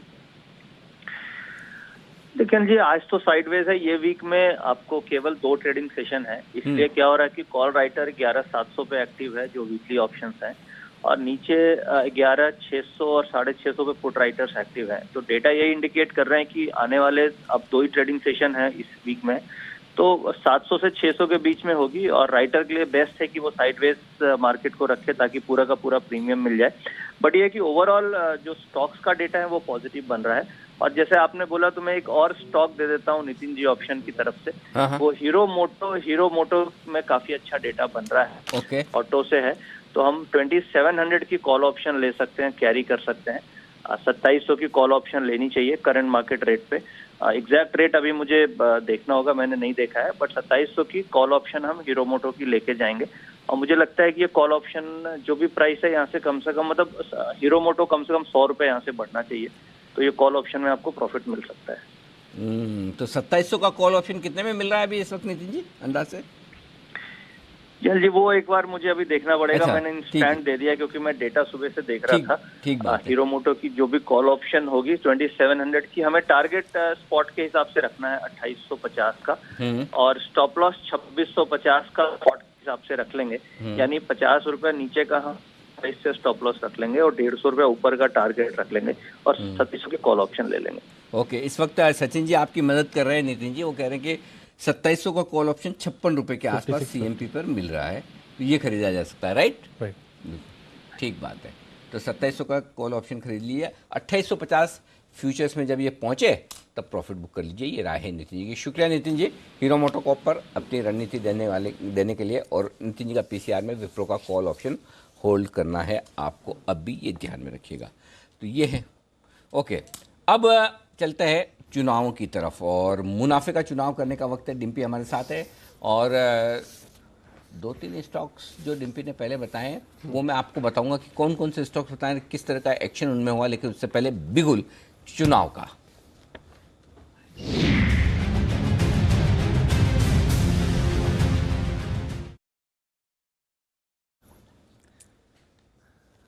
तो एक के बाद एक सुपर हिट स्टॉक्स डिम्पी की तरफ से आते हुए दिख रहे हैं। सबसे पहले तो ग्लोबल स्पिरिट था, राइट? उसके बाद सर प्रताप, खाने के बाद पीने के बाद खाने का था, पीने के बाद खाने का दिया था, उसके फिर आपकी सुरक्षा को दिया था, और उसको लेकर एक खबर भी आ गई थी प्रचार प्रसार को लेकर। डिक्सन टेक्नोलॉजीज की हम सुबह बात कर रहे थे कि 27 करोड़ रुपए उन्होंने एक अपनी सब्सिडरी में ही हिस्सा खरीद लिया, और ये ठीक हमारे लिंक के 4 बजे यानी कि बाजार बंद होने के बाद खबर आई थी। हाँ, लेकिन आप अगला स्टॉक दें मुनाफे के चुनाव में, उससे पहले एक सवाल है राकेश जी का, उसका जवाब आपको देना है। राकेश जी ये बोल रहे हैं कि यूबीएल का स्टॉक चल क्यों नहीं रहा, इसका जवाब आप सीधा डायरेक्टली राकेश जी को दे दीजिए। बंसल जी चलेगा, धैर्य रखिए, ये शेयर चलेगा और अच्छा चलेगा।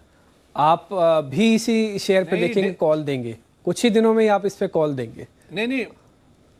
नहीं, डिम्पी जी हमने तो कॉल दिया हुआ है। मेरा प्रश्न ये है कि अब तो नवरात्रि भी खत्म हो गए। अभी तक तो मैं दिल को दिमाग को समझा रहा था कि नवरात्रि चल रहे हैं, ये स्टॉक अभी शायद रुका हुआ है, साइडवेज जोन में है और आज थोड़ा सा प्रेशर में है, स्टॉक लगभग 1% डाउन है। तो आपको मैंने कहा ज़्यादा मालूम है चार्ट से, तो इसलिए आपसे सवाल है। सवाल थोड़ा कठिन है, ये तो मालूम है धैर्य रखना है, बट कितना धैर्य और रखें, पूरे नवरात्रि निकल गए। सर एक दिन और दे दीजिए, मैं आपको कल इसके बारे में सुबह सुबह वाले शो में आपको बता दूंगा कब और कैसे किस रूप में चल सकता है। या तो हो सकता है कल के पहले चली जाए, हाँ, ताकि आपको जवाब मिल जाए, और नहीं चला तो जवाब मिलेगा। हाँ, या तो चल गया तो वैसे जवाब मिल जाएगा, हाँ, और नहीं चला तो जवाब मिल जाएगा। जवाब मिल जाएगा। चलिए, तो इन्हें दोनों क्या, कुणाल जी कुछ कह रहे हैं इस बीच? जी देखिए, अभी राकेश जी ने डीपी जी से सवाल किया है, एक सवाल मेरे मन में कौन रहा है वो मैं पूछ लूं आपसे, तो जवाब देंगे ईमानदारी से? डिम्पी जी के लिए सवाल है मेरे लिए? नहीं, सवाल आपके लिए अनिल जी। अच्छा, मेरे लिए? हाँ, पूछिए। अनिल देखिए, मुझे बहुत सारे लोग ये पूछ रहे हैं हाँ? कि अनिल जी ने जो चश्मे पहने हैं, देखिए मैं चश्मे पहन रहा हूँ बचपन से, हाँ? तो काफी मेरे मित्र लोग हैं चश्मा पहनते हैं, तो वो सब लोग सवाल कर रहे हैं कि अनिल जी ने कौन से ब्रांड का चश्मा पहना है, वो भी खरीदना चाहते हैं, काफी पसंद आ रहा है उनको। तो जनहित में ये जानकारी अगर आप सार्वजनिक कर दें बहुत अच्छा रहेगा। देखिए, अब तक तो ये चश्मा कोई ब्रांड का था नहीं, अब मुझे ऐसा लग रहा है कि ये चश्मा अपने आप में ब्रांड बनते जा रहा है, ऐसा लग रहा है मुझे, जिस तरह से इसके चर्चे हो रहे हैं। भाई ये खाली एक मेडिकेटेड चश्मा है, मैंने जो अपनी आंखों का ऑपरेशन छोटा सा करवाया, उसके बाद मुझे वो प्रोटेक्शन के लिए पहनना है, जिसमें थोड़ी लाइट कम आए, डस्ट कम आए, कोई ब्रांड नहीं, खाली मेडिकेटेड चश्मा है। और वो भी 1-2 दिन में मैं इतना आप सवाल पूछोगे तो मैं जल्दी से उतार लूँगा बस थोड़ा सा प्रोटेक्शन के लिए रखा। तो चिंता न करें, ये कोई न तो वो क्या बोलते हैं इसको फैशन स्टेटमेंट है, न कोई ट्रेंड बनाने का तरीका है, ये मजबूरी में पहना हुआ है सर। अच्छा, मुझे लगा अनिल जी आप बताएंगे लुई विटॉन या गुची वुची कोई बड़ा ब्रांड का नाम लेंगे, आप बता रहे हैं कोई ब्रांड नहीं। ये क्या होता है? नहीं, बिल्कुल ये सब ब्रांड राकेश जी इस्तेमाल करते हैं। नहीं, ब्रांड्स के मामले में आशु जी एकदम, जो बढ़िया से बढ़िया ब्रांड आपको जानकारी लेनी हो, आशु जी लुई विटॉन गुची से लेकर आपको वर्साचे, जो आपको पूछना है सब पूछ लीजिए, सब कुछ आपको एकदम परफेक्ट बताएंगे आपको नजदीक में। हाँ, राकेश जी को भी पता है। राकेश जी बताइए। नहीं अनिल जी, मैं कह रहा हूँ आशु जी परफेक्ट हैं, ना सिर्फ ब्रांड की नॉलेज के लिए, अनिल जी सब लोगों को डिस्काउंट भी अच्छा दिलाते हैं। तो जितने भी पैनलिस्ट बैठे हैं, देखिए अभी सचिन जी को शायद मालूम नहीं होगा, अगर आपको कभी कोई बड़ा ब्रांड लेना हो तो कांटेक्ट आशु जी, आपको एकदम प्रीमियम डिस्काउंट दिलाएंगे, प्रीमियम प्रोडक्ट।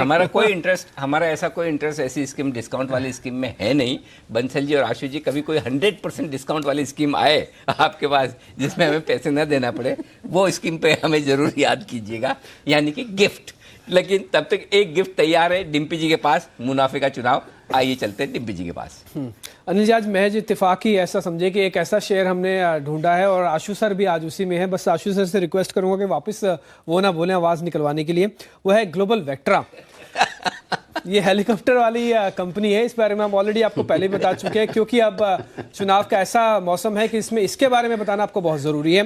पहला तो नेताओं को प्रचार प्रसार के लिए आजकल गाड़ी नहीं बल्कि हेलीकॉप्टर चाहिए, और ये हेलीकॉप्टर की इतनी ज़्यादा ज़रूरत है कि अगले 35 दिन सिर्फ अब चुनाव प्रचार प्रसार ही होना है। 23 तारीख तक को नतीजे आएंगे, तो आप इसमें इसका जमकर इस्तेमाल होगा इस कंपनी का। एक और चीज मैं इसके बारे में बताना चाहता था, आजकल हर पार्टी अपने स्टार प्रचारकों की एक लिस्ट निकालती है। वो स्टार सिर्फ स्टार नहीं होते, बल्कि उनका स्टार का ओहदा तब बढ़ता है जब वो हेलीकॉप्टर का इस्तेमाल करते हैं।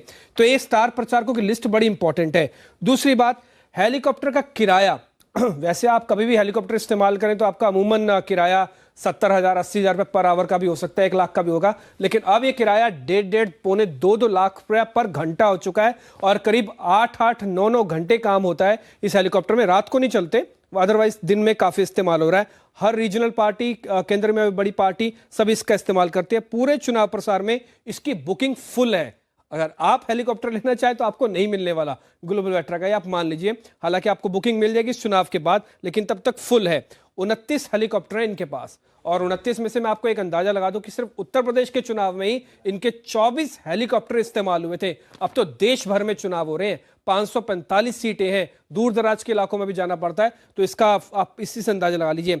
और सिर्फ चुनाव में ही 24 करोड़ रुपए इन कंपनी ने कमाया था। और 2014 का चुनाव मेरे को अच्छी तरह से याद है, तब एक कंपनी का रेवेन्यू लॉस था, ये कंपनी घाटा बनाती थी, और उसके बाद सिर्फ 2014 के चुनाव में अब इन्होंने मुनाफा बनाना शुरू कर दिया। 2013-2014 से ही जब से मुनाफा बनाना इन्होंने शुरू किया है, उससे पहले तक तो एक घाटा बनाने वाली कंपनी थी।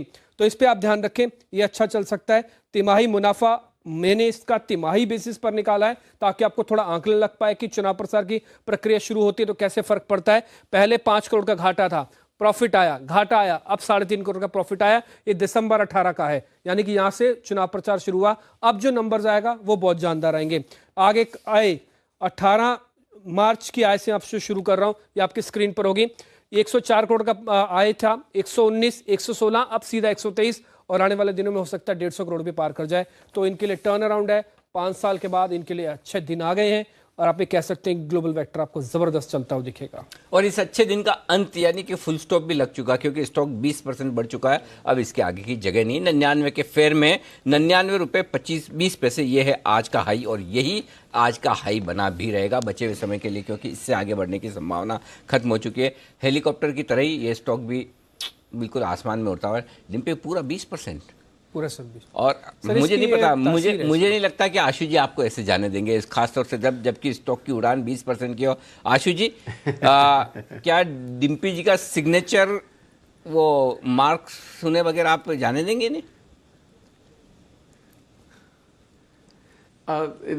ख्वाहिश तो है अनिल जी, लेकिन एक कंप्लेंट भी है। हाँ। जो सिग्नेचर मार्क का जो पहली बार जब डिम्पी ने वो वॉइस निकाली थी ना, सेकंड टाइम वो फॉर्मेलिटी की थी, वो दिल से नहीं निकाली थी सर। हाँ। तो वो जो गड़गड़ाहट थी ना वो हेलीकॉप्टर की जो पहली बार निकली थी, बिल्कुल सेकंड टाइम नहीं निकली थी सर। एकदम सही, मैं 100% आपसे इत्तेफाक रखता हूँ। मुझे भी ऐसा बिल्कुल उस समय ये फील हुआ था कि डिम्पी जी खाली फॉर्मेलिटी कर रहे। कोई बात नहीं, अगर आज एक बार फिर से देख लेते हैं, और अगर फिर से फॉर्मेलिटी लगी तो कोई दिक्कत नहीं है। इनके यूबीएल यूएसएल तो हर रोज डिस्कस होते हैं, फिर हम भी फॉर्मेलिटी करके वैसे ही इन पे रेस्पॉन्स देंगे। जी, वो सच्ची का हेलीकॉप्टर की मैं आवाज आपको सुना दूंगा। अभी मैं शॉर्ट्स आज लेके नहीं आ, नहीं तो आपको शॉर्ट्स भी देता, तो ये गलत फहमी आपको सारी दूर हो जाती है। तो डिम्पी जी जरा एक बार ग्लोबल वेक्टर के हेलीकॉप्टर्स का सिग्नेचर शॉट दिखाई दीजिए। सर ये बड़ा मुश्किल है बार बार इस तरह कर पाना, लेकिन हाँ फिर भी जब कोई हेलीकॉप्टर आता है गुर्र की आवाज करते हुए वो जमीन पर लैंड होता है और चारों तरफ गुबार छूटता है। बिल्कुल धूल के गुबार के बीच में यहाँ पर स्टॉक का 20% के ऊपरी सर्किट पर ट्रेड करता हुआ दिख रहा है। तो डिम्पी एक के बाद एक चुनावी सीजन में शानदार स्टॉक ढूंढ के ला रहे हैं आपके लिए। सर और भी आएंगे इसी तरह के स्टॉक्स, और हैं पूरी लिस्ट तैयार की हुई है इसके लिए। क्या बात है, एक के बाद एक बेहतरीन स्टॉक आपकी लिस्ट में आते हुए दिखेंगे, और उन स्टॉक पर आपको रखनी है नजर। चलिए, तो ये बेहतरीन शेयर है, और इस पे जरा कुणाल जी चार्ट्स भी देख ही लीजिए। अब लगे हाथ सर्किट पे तो है, लेकिन अब पोजिशनल जिन्होंने खरीदा उनके लिए कितनी जगह और बची है? देखिए, जिस तरह का मूवमेंट इस काउंटर में आया है हाल में अनिल जी, मुझे लगता है कि एक बहुत बड़ा ब्रेकआउट आते हुए नजर आ रहा है। निचले स्तरों पर बहुत अच्छा बेस बना, और मुझे याद है डिम्पी जी ने जब पहली बार स्टॉक की चर्चा की थी उस समय 75-76 रुपए का भाव होता था, अब ये लगभग 100 रुपए के करीब आ गया। एक बड़ी रेजिस्टेंस भी इन्हीं स्तरों के आसपास है, 100 के आसपास। तो मुझे लगता है कि देखिए, अगर इसमें और मोमेंटम आपको कल बनते दिखता है, 110 के आसपास ये चला जाए तो उन स्तरों पर मुनाफा बांध लेने में बेहतरी है। और अभी जिनके पास पोजीशन है 90 रुपए का एक रिवाइज स्टॉप लॉस जरूर रखें। ओके, तो ये है 110 रुपए का टारगेट मिनिमम रखिए, तब वापस रिवाइज करेंगे, देखेंगे। और इस बीच जो आप नहीं पढ़ पा रहे वो है आईएमडी की तरफ से प्रेजेंटेशन, जो मौसम विभाग अपने मॉनसून के अनुमान के तौर पर जारी कर रहा है। ये साथ साथ में चलता रहेगा, हम आपको बताते रहेंगे, और जैसे कुछ बड़ी काम की बात आई हम तुरंत आपको सुनवाते रहेंगे। और तब तक बीच बीच में आपके फ्लैशेस भी चलते रहेंगे नीचे की तरफ, वो भी आप ज़रूर देखते सुनते रहिए, क्योंकि आईएमडी इसकी प्रेस कॉन्फ्रेंस शुरू हो चुकी है। बैन से बेनिफिट आने की तैयारी में देवांशी हमारे साथ जुड़ रही हैं, और वो बताएंगी कौन से स्टॉक बैन में से बाहर आ सकते हैं और किसके जाने की तैयारी है। लेकिन स्टॉक्स ज़बरदस्त एक्शन में आप इस वक्त देख रहे हैं, तो मानसून को लेकर फोकस कीजिए, क्योंकि वो एक बड़ा ट्रिगर है बाजार के लिए। आज देखते हैं मानसून को लेकर किस तरह का अंदाज़ा आईएमडी की तरफ से आता है। लेकिन ये हैं स्टॉक्स जहां पर एक्शन भरपूर रेडी पे। लेकिन ठीक उससे पहले सर 48 अंकों की बढ़त है निफ्टी पर। मार्केट ने जो हल्का सा एक कह रहा था ना कि प्रॉफिट बुक करेगा, उसको शायद थोड़ा रोका भी है। इस चीज़ के लिए भी थोड़ा सा ध्यान रखें। अच्छा, आज ऑटो एंसिलरीज के शेयर्स भी काफ़ी अच्छे चले हैं। मदरसन सुमी काफ़ी दिनों बाद वापस से 150 के ऊपर आके ट्रेड कर रहा है। एक बार सचिन जरा मदरसन सुमी देखिए तो ये शेयर ठीक है क्या? देखिए मुझे लग रहा है स्टॉक अभी भी कंसोलिडेट ही कर रहा है। इनफैक्ट निर्णायक लेवल होगा 157 का, 157 158 के ऊपर किस तरीके से दिन निकलता है उस हिसाब से इसमें मोमेंटम बनेगा। मुझे लग रहा है यहाँ पर अभी फिलहाल अगर कोई लेके जा रहा है तो आई थिंक 151 का ज़रूर उनको स्टॉप लॉस मेंटेन करना चाहिए। ओके, ये है राय। डीसीबी ये है स्टॉक जो कमज़ोर होता दिख रहा है, 0.4% का नुकसान है और इसके भी नतीजे आने वाले हैं गुरुवार के दिन ही। गुरुवार यानी कि 18 अप्रैल नतीजे आएंगे डीसीबी के, लेकिन नतीजों के पहले ये दम तोड़ रहा है। हाँ, 4% एक झटके में टूट गया ये। आज सुबह 202 203 खड़ा था, एकदम से नीचे आया ये। और 37% ओपन इंटरेस्ट बढ़ा हुआ। किसको रिजल्ट पता है?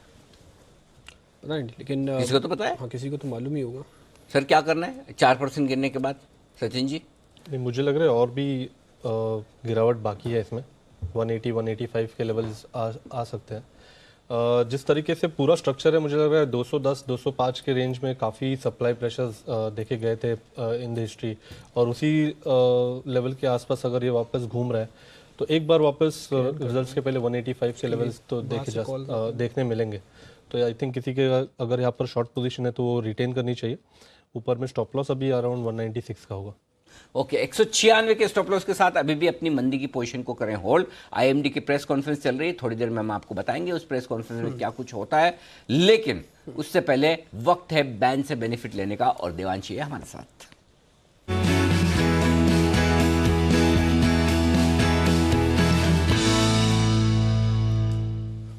देवांशी बताइए, पहले एग्जिट बाहर कौन निकलेगा? बिल्कुल, अभी डीएलएफ की संभावना है क्योंकि एग्जैक्टली 80% पर है मार्केट वाइड पोजीशन। थोड़ा सा भी कम होता है तो डीएलएफ निकल जाएगा। डीएलएफ के निकलने की पूरी संभावना है, 80% के आसपास तो निकल सकता है। ये पीसी ज्वेलर्स फिर से बैन में आ जाएगा क्या? पीसी ज्वेलर्स, हाँ बिल्कुल, 136% मार्केट वाइड पोजीशन बन चुकी है। और कुछ तो ये तो जाएगा ही जाएगा। आइडिया अभी फिलहाल 92.5 है, तो उम्मीद है अगर बहुत ज़्यादा बन जाता है तो शायद बैन में जा सकता है, लेकिन 95 के ऊपर है तो 3% थोड़ा दूर लग रहा है आधे घंटे में। ओके, आइडिया और कोई भी नहीं, और कोई भी बैन में आने की तैयारी तो जाएगा ही जाएगा। 136% अब मार्केट वाइड पोजीशन है और आइडिया जा सकता है अगर थोड़ी पोजीशन बिल्डअप होती है। ओके, तो आइडिया बैन में बॉर्डर पे है, आ भी सकता है नहीं भी। डीएलएफ बॉर्डर पे है, निकल भी सकता है और नहीं भी, लेकिन पीसी ज्वेलर्स का बैन में जाना पक्का है। और ऐसे में आशु जी बताइए, आपके बोलने पर अगर किसी ने पीसी ज्वेलर्स खरीदा है, 125 रुपये का दाम है, बैन में जाने की तैयारी में कल से, फिर तो प्रॉफिट बुक करना है, रुकना है, होल्ड करना है, क्या करना है? Anil ji, again like many other calls, मुझे ये एक नेचुरल फिनोमिना है कि बहुत सारे लोगों ने या मेजॉरिटी ऑफ लोगों ने इतने बड़े मूव के बाद प्रॉफिट बुक कर लिया होगा। लेकिन मैं फिर भी बोलता हूं सर, सेलेक्टिवली जरूर थोड़ा सा डिलीवरी रखनी चाहिए, क्योंकि आप बड़ा ट्रेड करेंगे अनिल जी तो अपने आप प्रॉफिट भी बुक होगा और उसमें स्टॉप लॉस भी जरूर होता है। अब इतने प्रॉफिट के बाद थोड़ा सा डिलीवरी जरूर रख लीजिए। 150 का टारगेट अभी भी इंटैक्ट है। तो इसलिए मैं बार बार बोलता हूं अनिल जी, क्या होता है कि अगर कोई बड़ा लॉट ले लेते हैं उसमें प्रॉफिट तो बड़ा बुक हो जाता है, लेकिन उसको स्टैगर्ड वे में नहीं कर सकते। अगर किसी ने 5000 पीसी ज्वेलर की डिलीवरी ली तो वो हर भाव पे 1000 बेच के, 500 बेच के 1000 2000 रख सकता है। Same phenomena, that is why I am suggesting कि अगर आपको लॉट साइज वाला भी इन्फीबीम लेना है या पीसी ज्वेलर लिया है, बट उसको कैश में जरूर लीजिए, क्योंकि आप स्टैगर्ड बाइंग और स्टैगर्ड सेलिंग कर सकते हैं, छोटा छोटा प्रॉफिट बुक कर सकते हैं। सो ये बहुत इंपॉर्टेंट है कि चाहे साइज ऑफ द ट्रेड उतना ही वो वाला, लेकिन ऐसे स्टॉक्स जो हाई मोमेंटम है और जो हाई बीटा है उनमें इसीलिए डिलीवरी करनी चाहिए क्योंकि आप पार्शियल बुकिंग कर सकते हैं। ठीक है, तो ये पीसी ज्वेलर्स पे तो रिकमेंडेशन, लेकिन इस बीच मॉनसून की को लेकर जो आईएमडी की प्रेस कॉन्फ्रेंस है वो अभी भी जारी है। सबसे पहले बयान आप यहीं देखेंगे, सबसे सटीक एनालिसिस यहीं देखेंगे, उस खबर का शेयर पर असर सबसे पहले आप यहीं देखेंगे। इसलिए बिल्कुल स्टैंड बाय रहिए, आपके सामने जैसे से आंकड़े आते आएंगे, जैसे से खबर आती आएगी, हम आपके सामने बात रखेंगे। कमोडिटी बाजार पे सबसे गहरी पकड़ रखने वाले हमारे मृत्युंजय झा हैं। और मृत्युंजय इस वक्त पूरी तरह से फ्लैश और टिकर टीम के वहाँ पर खड़े हैं, देख रहे हैं। और एक एक जो भी प्रेजेंटेशन चल रहा है, जो भी खबर आ रही है, पूरी उनकी नज़र है। जैसे ही कोई भी काम की खबर होगी तुरंत आपकी स्क्रीन पर फ्लैश होती हुई दिखेगी, आपको पता चल जाएगा कि क्या कुछ आईएमडी कहना चाहता है। तो कोई भी खबर आपकी मिस नहीं होगी, चिंता न करें। और सबसे पहले भी आपको यहीं पर देखने को मिलेगी, जैसे कोई काम की खबर आएगी, ये निश्चिंत रहिए। एक शेयर मैं इनफैक्ट पहले कुणाल जी आप कुछ कहना चाहते हैं? अगर कॉल है तो बिगुल के साथ आए। हाँ बिगुल, बीटीएसटी का बजाइए। बीटीएसटी का बिगुल।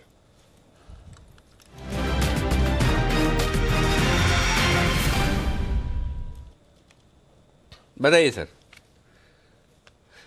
अनिल जी, सिप्ला खरीदने की मेरी राय है। सिप्ला में ब्रेकआउट आते होते अभी देखने को मिल रहा है। इंट्राडे चार्ट्स पर 560 रुपए के ऊपर ये ब्रेकआउट आया है, अच्छा मोमेंटम बनता दिख रहा है। और मुझे लगता है कि सिप्ला, अगर आप बाकी सारे फार्मा काउंटर से इसके कंपैरिजन करते हैं तो सब में आज हम सुस्ती देख रहे हैं। सिप्ला में बड़ा ब्रेकआउट है तो मुझे लगता है कि ये कैरी करेगा। मौजूदा स्तरों पर सिप्ला को बाय करना है। यहां पर 558 रुपए पर स्टॉप लॉस रखना है। 580 रुपए का पहला टारगेट और 590 रुपए का दूसरा टारगेट होगा। इन स्तरों पर सिप्ला के फ्यूचर्स बाय करने की राय। ठीक है। सिप्ला के फ्यूचर्स वो बाय कर सकते हैं। ऑलमोस्ट ऐसे भी DI पे है। फार्मास्यूटिकल कंपनी रखिएगा, क्योंकि संजीव बसीन भी इस बीच बता के गए हैं कि करेंसी का बेनिफिट लीजिए और इसका टर्न अराउंड हो सकता है फार्मास्यूटिकल कंपनीज में। और इस बीच पहला बयान जो IMD की तरफ से आता दिख रहा है वो ये कह रहे हैं कि अल नीनो कमजोर रह सकता है। तो अल नीनो कमजोर रहना मतलब मानसून अच्छा रहे, सूखा कम। अल नीनो का मतलब है सूखा पड़ना, मानसून खराब होना। तो पहली बात जो कह रहे हैं, अब तक की जो सबसे काम की बात वो आप पूरी तरह से देख लीजिए अच्छे से, वो ये है कि अल नीनो कमज़ोर रहेगा। अल नीनो कमज़ोर रहने का मतलब है कि आपके लिए सूखे के, मानसून कमज़ोर होने के खतरे कम हो चुके हैं। ये अब तक की सबसे बड़ी, सबसे काम की बात, बाजार के लिए बेहद पॉजिटिव। इस पर फोकस कीजिए। पहली खबर जो आती दिख रही है वो अच्छी आती दिख रही है, अल नीनो कमज़ोर होने की संभावना। ये खबर बेहद बेहद बेहद अहमियत वाली है। तो पहली बात जो निकल कर आ रही है वो अच्छी। हाँ, और अनिल जी, इस एल नीनो के साथ ये अच्छी चीज़ है कि जैसे टेक्निकल चार्ट्स बनाए जाते हैं ना, ऐसे ही इस तरह के पैटर्न होते हैं जो कि IMD इसको नोटिस करता है। उसको आसानी से नोटिस किया जा सकता है। अगर वो एक कह रहे हैं कि कमज़ोर होने की संभावना है, इसका मतलब बाजार ठीक रह सकता है। ये मानसून इस बार ठीक रहेगा। गर्मी तो हो सकता है पड़े, बट सूखे वाली सिचुएशन नहीं आएगी। इसको इस तरह से आप ज़रूर समझ सकते हैं।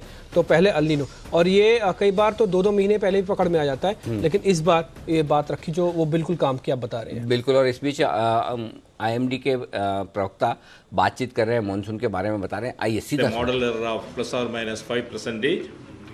As all of you know that the LP of the season for the country as a whole, 96% of long period average. And as you know, the long period average of the season is, if you take the data from 51 to 2000, it is 89 centimeter. As Dr. Pai has described you, the weak El Nino conditions are prevailing during the current season over the Central Pacific. But all the models, especially the coupled climate models, are suggesting that the El Nino weakening, the El Nino conditions are going to weaken further during the subsequent seasons. And so we don't expect a very severe adverse effect from El Nino in the ensuing monsoon season. Therefore, our forecast is very clearly suggesting that we'll have a near normal monsoon this year. And however, as seasonal-based conditions over Pacific as well as Indian Oceans are very important, so IMD will be very closely monitoring these SST conditions over the two oceans, especially Pacific as well as Indian Oceans, very carefully for the next coming months. So overall, the country is expected to have a well-distributed rainfall scenario during the 2019 monsoon season, which will be very beneficial to the farmers in the country in their farming activities during the ensuing Kharif season. As all of you know that we will be coming out with the second stage monsoon forecast sometime in the last week of May or first week of June 2019. So with this, I will request now Dr. KJ Ramesh to read the operational part of the long-range forecast in Hindi. Subsequently, afterwards, we will take up some few questions from you. Thank you. धन्यवाद sir. जैसा secretary महोदय ने कहा है, इस बार monsoon की forecast जो है साधारण के निकट माप दिया गया और क्वांटिटेटिवली 96% बारिश जो है ऑल इंडिया की तौर पे आने का संभावना की गई है IMD की फर्स्ट स्टेज मानसून फोरकास्ट में। और सबसे ज़्यादा इसकी संभावना बनी है ओशन कंडीशंस जो पैसिफिक में है और इंडियन ओशन में है, उसकी कंडीशंस लगातार चेंज होती रही। बट फरवरी में जो जैसा वर्ल्ड मेट्रोलॉजिकल ऑर्गेनाइजेशन ने कहा था, स्ट्रॉन्ग एल नीनो बनने की संभावना कम है, अब वो बात सही हो गई है। क्लियरली लेटेस्ट वाला जो कंडीशंस आपके सामने डॉक्टर पाई ने प्रस्तुत किया उसमें तो साफ दिखाया गया है स्ट्रांग एल नीनो बनने के आसार बिल्कुल नहीं हैं और उसकी वजह से मानसून के ऊपर उसकी प्रभाव कम या बिल्कुल ही नहीं रहने का विचार किया गया। और सबसे मजबूत चीज़ और एक मदद करने वाली मानसून को मदद करने वाली बात है आईओडी है। पॉजिटिव आईओडी प्रिडिक्ट किया गया मानसून सीजन में इंडियन ओशन में, उसकी वजह से दोनों एल नीनो और मानसून एक दूसरे को प्रभाव को कम करते हैं। उसकी वजह से पूरा भारतवर्ष में अच्छी बारिश की डिस्ट्रीब्यूशन रहेगा। उससे जैसा 2017-2018 में अच्छा बारिश का डिस्ट्रीब्यूशन की वजह से खरीफ ऑपरेशंस में बहुत मदद मिला था, फूड प्रोडक्शन भी बहुत अच्छा रहा, उसी तरह इस साल भी लगातार फार्मर्स के लिए बढ़िया वर्ष रहने का अनुमान किया गया है। धन्यवाद।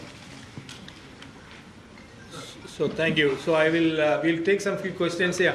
Sir, what is this new terminal के हिसाब पीरियड एवरेज के हिसाब से आईएमडी की तरफ से मॉनसून को लेकर पहली प्रेस कॉन्फ्रेंस और यहां से बेहतरीन खबरें आती हुई दिख रही। पहली बात, जो सामान्य तौर पर मॉनसून रहता है उसके बेहद करीब सामान्य मॉनसून रहने की पूरी उम्मीद आप कर सकते हैं। दूसरी बात, जो खबर आती हुई दिख रही है, जो लॉन्ग टर्म एवरेजेस है उसके 96% के आसपास मॉनसून रहने की उम्मीद है। अब म्यूजिक कम कर लीजिए। हाँ, हो गए, खुश हो गए हम। लेकिन तीसरी बात जो है वो ये कह रहे हैं कि अल नीनो के कमजोर पड़ने की पूरी संभावना, और इसका मतलब ये है कि शायद सूखे की जो डर थी, जो एक लोगों को लग रहा था कि कहीं सूखा ना पड़ जाए, वो बिल्कुल आप छोड़ दीजिए। चौथा, खरीफ की फसल के लिए मानसून बहुत अच्छा रहने की संभावना है। और पांचवी और सबसे अहम बात, मानसून का डिस्ट्रीब्यूशन, यानी कि देश के अलग अलग भागों में जो मानसून की बारिश गिरनी चाहिए वो भी सब अच्छी तरीके से गिरेगी। तो हर तरह से अच्छी खबर आती है। बिल्कुल, हर तरह से अच्छी खबर है। और अनिल जी, असल में क्या होता है, अभी ये अगस्त से जून तक की देखा जाता है कि उस समय बारिश कितनी गिरेगी। तो उस समय बुआई का बिल्कुल बुआई हुई होती है, तो वहाँ पर भी 96% है। तो बुआई के समय, जिस समय फसल खड़ी हो रही थी, उस समय की बारिश के पैटर्न भी अलग अलग होते हैं, क्योंकि 4 महीने लंबी चलती है। सितंबर तक के एंड में हम इसको मानसून को क्लोज समझते हैं, अक्टूबर तक में। तो इसलिए ये इंपॉर्टेंट है 96% का इस बार एवरेज का आना है। लॉन्ग पीरियड एवरेज है, अभी शॉर्ट पीरियड एवरेज भी होती है इसके अंदर, बट लॉन्ग पीरियड एवरेज का मतलब ये होता है कि आप बिल्कुल इससे निश्चिंत रहें कि बारिश इस बार ठीक पड़ेगी। 96% में एरियर भी होते हैं, 5% का मार्जिन भी होता है। हो सकता है 100 भी हो जाए, हो सकता है 92 भी हो जाए, बट अभी के एवरेज 96 है। जो आईएमडी ने कहा वो एक बड़ी काम की बात कही कि आजकल जो मॉनसून को गलत प्रेडिक्ट करने का जो सिस्टम था, जो होता था, उसकी गलती होने की संभावनाएं बहुत कम रह गई है, सिर्फ 5% तक आ चुकी है। तो इसका मतलब ये कि जो मॉनसून का अनुमान लगाया जा रहा है वो काफी कुछ वैसा ही होने की संभावना। 5 बड़ी बातें मैं बता दूं जो आईएमडी की प्रेस कॉन्फ्रेंस से आती हुई दिख रही। पहला, अल नीनो के कमजोर पड़ने की संभावना, यानी कि सूखा पड़ने की संभावना है, कम बारिश होने की संभावना बेहद कम। दूसरा, सामान्य के करीब बारिश रहने की संभावना, यानी कि बारिश लगभग सामान्य के आसपास होगी। तीसरा जो आता हुआ दिख रहा है वो है कि लॉन्ग टर्म एवरेजेस जितनी बारिश होती है उसके 96% के आसपास की बारिश रहने की संभावना है। चौथा, खरीफ की फसल के लिए बारिश की कोई समस्या नहीं, वो उन्हें जिस तरह की बारिश की जरूरत है वो मिल जाएगी। पांचवा और अंतिम ये है कि डिस्ट्रीब्यूशन जो है बारिश का वो पूरा बेहतर होता हुआ। और एक और अच्छी चीज अनिल जी भी आप बता रहे थे, अच्छी तरह से आपने समझाया कि अब एरर जो है सिर्फ 5% का ही रह गया, इससे अलग अब एरर नहीं है। और ये बात तो अब बिल्कुल तय है, अगर आप भी कहीं जाते हैं ना आजकल घूमने के लिए, तो सबसे पहले आप ऐप से यही चेक करते हैं कि इस समय वहाँ पे बारिश होगी, धूम होगी, वहाँ पे टेम्परेचर कितना होगा। तो ये जो टेक्नोलॉजी है ना, ये अब जबरदस्त हुई है, अब पहली वाली बात नहीं रही है। तो आईएमडी का बयान इसमें बहुत इंपॉर्टेंट है। बिल्कुल। और इस बीच हमारे साथ मृत्युंजय भी जुड़ चुके हैं। मृत्युंजय, जो आईएमडी की पूरी प्रेस कॉन्फ्रेंस आपने सुनी, क्या संकेत मिल रहा है इससे? बिल्कुल, संकेत बहुत अच्छे हैं अनिल जी, क्योंकि साफ तौर पर आईएमडी ने यह बात कही है कि अल नीनो अभी कमजोर पड़ा है और आगे अल नीनो और कमजोर पड़ेगा। इसका मतलब यह है कि बारिश में कहीं कोई बाधा पैदा नहीं होगी आगे चल करके। और जो दूसरी महत्वपूर्ण बात जो अभी आपने भी जिक्र किया था, आईएमडी ने कही है कि जो मानसून का वितरण होगा वो बेहतर होगा। ये पूरे मानसून सीजन के लिए सबसे अहम बात होती है बारिश का डिस्ट्रीब्यूशन, क्योंकि जो खेती वाले इलाके हैं, अगर वहां पर बारिश नहीं होगी और दूसरे इलाकों में ज्यादा बारिश हो जाएगी तो उसका कोई फायदा खेती को होने वाला है नहीं। ऐसे में अगर खेती वाले इलाकों में बारिश का वितरण अच्छा रहेगा तो खेती के मोर्चे पर यह बेहद अच्छी खबर है। 96% बारिश का अनुमान जताया गया है, यानी 96% से 104% की जो बारिश होती है उसे नॉर्मल मानसून कहा जाता है। तो उस मोर्चे पर यह अच्छी खबर है। अब आईएमडी की तरफ से ये अपडेट देखना होगा कि किस तरह से आते हैं कि अलग अलग महीने में कितनी बारिश होगी। और पूरे मानसून सीजन में जुलाई का महीना सबसे अहम होता है मानसून के लिहाज से, और जो कुल बारिश होती है 4 महीने में जून से सितंबर के बीच, उसमें 33% बारिश जुलाई के महीने में होती है। तो जुलाई के महीने में कितनी बारिश होगी ये बेहद अहम होगा, क्योंकि जुलाई के महीने में सबसे ज्यादा खरीफ फसलों की बुआई होती है। तो जुलाई का महीना मानसून के लिहाज से बेहद अहम होता है, उसको लेकर डेटा अभी आना बाकी है। ओके, तो फर्टिलाइजर स्टॉक्स और एग्रीकल्चर एग्रोकेमिकल स्टॉक्स पर नजर रखिए। तो कुल मिलाकर मृत्युंजय आप ये कह रहे हैं कि मॉनसून को लेकर चिंता करने की फिलहाल कोई जरूरत बिल्कुल, ये सरकारी अनुमान है, सरकार की एजेंसी है आईएमडी, पहला अनुमान है, और नेक्स्ट अनुमान मई के आखिर में या जून के पहले हफ्ते में आएगा।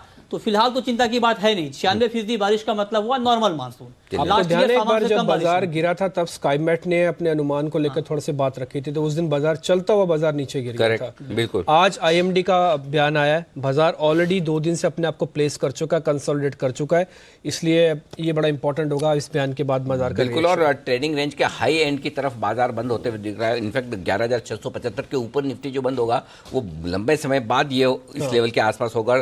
30,100 के पार बैंक निफ्टी लंबे समय के बाद बंद होगा। तो ये बहुत ही बेहतरीन क्लोजिंग मिलने की तैयारी बाजार को होती हुई दिख रही है। और जाहिर सी बात है कि बैंकिंग शेयरों पर, बैंक निफ्टी पर फोकस करिए। सबसे ज़्यादा मॉनसून से प्रभावित होने वाले शेयर जो होते हैं वो बैंकिंग शेयर होते हैं, इस लिहाज से कि इकोनॉमी पर जो असर पड़ेगा उसका असर आप साफ तौर पर देख सकते हैं। ये है आपके लिए राय। बिल्कुल।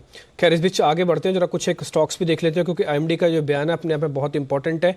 सीधा सीधा बेनिफिट आप इसको इस तरह से भी सोच सकते हैं, कुछ बैंकिंग स्टॉक्स भी चल सकते हैं। एक बार जरा एसबीआई का आप डाटा देखिए जरा। एसबीआई ठीक है क्या? सुबह सुबह शुभम भी हमसे कह रहे थे चलेंगे, बर्डन नहीं पड़ेगा किसी तरह का, कर्ज माफी का, किसी तरह की और प्रॉब्लम का? मुझे लग रहा है थोड़ा सा और कंसोलिडेट हो सकता है स्टॉक। इनफैक्ट ऊपर 318 320 के आसपास थोड़ा से हर्डल्स है, और नीचे 310 के आसपास एक अच्छा सपोर्ट बन रहा है। तो मुझे लग रहा है थोड़ा टाइम और शायद कंसोलिडेट करे। ठीक है। कुछ एक केमिकल के शेयर्स भी हैं फर्टिलाइजर के। ये जरा चंबल फर्टिलाइजर, कुणाल जी आप देखें तो आज सुबह सुबह अच्छा खड़ा होता चंबल फर्टिलाइजर, आरसीएफ दोनों अभी भी ठीक है क्या? कैरी कर सकते हैं इस बयान के बाद? देखिए स्ट्रक्चर तो अच्छा है, डिम्पी एक रेजिस्टेंस नजर आ रही है, और मुझे लगता है कि जैसे ही ब्रेकआउट आएगा चंबल में भी तेजी आएगी, लेकिन चंबल में जो तेजी आती है वो बहुत लंबा कैरी करती नहीं है। तो इसमें हर लेवल पर रेजिस्टेंस नजर आती है। 175 इमीडिएट रेजिस्टेंस है, ये पार होगी तो 180 पर रेजिस्टेंस है। मुझे लगता है कि इस जो खबर आ रही है डिम्पी, इसका सीधा बेनिफिशियरी बजाज ऑटो भी हो सकता है, जिसमें कि एक बड़ा ब्रेकआउट अभी अभी बंद होते समय बाजार में देखने को मिल रहा है। तो बजाज ऑटो पर भी मुझे लगता है कि नजर रखनी चाहिए। एक फसल जिसको सबसे ज्यादा पानी चाहिए होता है मानसून का, वो है चावल की खेती। चावल के शेयर जरा आप दिखाएं, केआरबीएल दिन के ऊपरी स्तरों पर करीब 8% की तेजी के साथ ये शेयर इस समय कामकाज करते हुए दिख रहा है। ये आपकी स्क्रीन पर दिख रहे हैं। तो चावल से जुड़े जो भी लिस्टेड कंपनीज हैं उनके लिए अच्छा होगा कि प्रोडक्शन अच्छी होगी, तो बाद में इनको यूरोप में एक्सपोर्ट करने और गल्फ में एक्सपोर्ट करने का अच्छा बेनिफिट मिल सकता है। इन शेयर पर कल भी ध्यान रखिएगा, केआरबीएल ने आज 26 रुपए की बढ़त आपको दिखा दी है। तो ये है आपके लिए इस वक्त मॉनसून से जुड़े हुए तमाम शेयरों पर एक्शन बढ़ता हुआ नजर आ रहा है। बाजार में भी एक्शन बेहद मजबूत है, और देखिए फिलहाल 30,100 के बेहद करीब बैंक निफ्टी है, 11,700 के बेहद करीब निफ्टी है। तो बेहतरीन क्लोजिंग होती हुई दिख रही है। मॉनसून से कहीं कोई झटका नहीं लगा है। हाँ, ये कह सकते कि उतना भी आप बहुत अच्छे मॉनसून की अगर सुनने के लिए बैठे थे तो वो उम्मीद ही गलत थी, क्योंकि स्काईमेट के खराब बोलने के बाद अगर आपको इतना सुनने को मिला है, यही अपने आप में कम नहीं है। ये रिलीफ की बात है। क्यों? तो ये एकदम कह सकते हैं मॉनसून की तरफ से रिलीफ रैली है। रिलीफ रैली है। तो आंकड़े भी बॉर्डर लाइन वाले हैं। हाँ, 96% से 1% भी कम का मतलब है सामान्य से कम। हाँ, तो बॉर्डर लाइन का फिगर दिया है आईएमडी ने। तो आज सुबह जब डिम्पी जी मुझे पूछ रहे थे कि कहीं इलेक्शन के हिसाब से ऐसा तो नहीं कि कहीं अनुमान अच्छा करवाया जाए, तो मेरा ये कहना था कि बारिश तो 23 मई के बाद ही होनी है। क्यों? 23 मई के पहले तो अगर गिरेंगे तो वोट गिरेंगे, है ना? पानी नहीं बरसेगा, वोट बरसेंगे। तो पानी तो बाद में ही बरसना है, तो भले ही अनुमान कुछ भी लगवा ले, उससे क्या होना है? जो अल्टीमेटली जो होना है वो तो जून जुलाई में ही होगा। जुलाई के पहले हफ्ते से जब मानसून दस्तक देगा तब देखने बस एक चीज आपसे और पता करनी है कि ये इस तरह का बयान बाजार ने डिस्काउंट किया है या फिर करना बाकी है? नहीं, बाकी है, बिल्कुल बाकी है। 100%। ये 100 पॉइंट का बाकी है या फिर इससे कहीं ज्यादा का है? नहीं, देखो इसमें डिम्पी, इसको ऐसे देखो आप कि ये बाजार की गिरावट को सीमित कर देगा। ठीक है। अब हम है ना, आज की तारीख है 15 अप्रैल। अब हम है ना अप्रैल में गिरेंगे नहीं मॉनसून की वजह से। मॉनसून का डर निकल गया। हाँ, मैं ये नहीं कह रहा कि हम इतने ओवर कॉन्फिडेंट है कि मॉनसून सब अच्छा ही है, सब बढ़िया ही आएगा। ये अब हमें डर लगेगा मई में जब जाएंगे कि जून में जब आना शुरू होगा, दूसरा अनुमान क्या आता है, तीसरा अनुमान क्या आता है, और खासतौर से तब जबकि स्काईमेट और IMD का अनुमान अलग अलग तरफ हो तो फिर अनुमान आप ज़्यादा देखते हैं। दोनों अगर एक ही दिशा में अनुमान दे रहे हैं तब तो चिंता नहीं, लेकिन तब तक मेरे लिए अगले 15 दिन कम से कम मुझे मानसून की चिंता नहीं है। हाँ, मुझे मानसून की वजह से नहीं गिरना, इतना क्लियर कट है। अगर बाकी कोई फैक्टर बाजार पे असर डाल दे उस वजह से मैं गिर जाऊं तो वो एक अलग चीज़ है, वो तो हो ही सकता है। लेकिन सबसे बढ़िया चीज़ जो मुझे लगी है वो ये है कि दो चीज़ें, एक तो जो मृत्युंजय कह रहे थे कि जुलाई का महीना जो बारिश के लिहाज से सबसे इंपॉर्टेंट होता है, उसमें बारिश बहुत अच्छी है।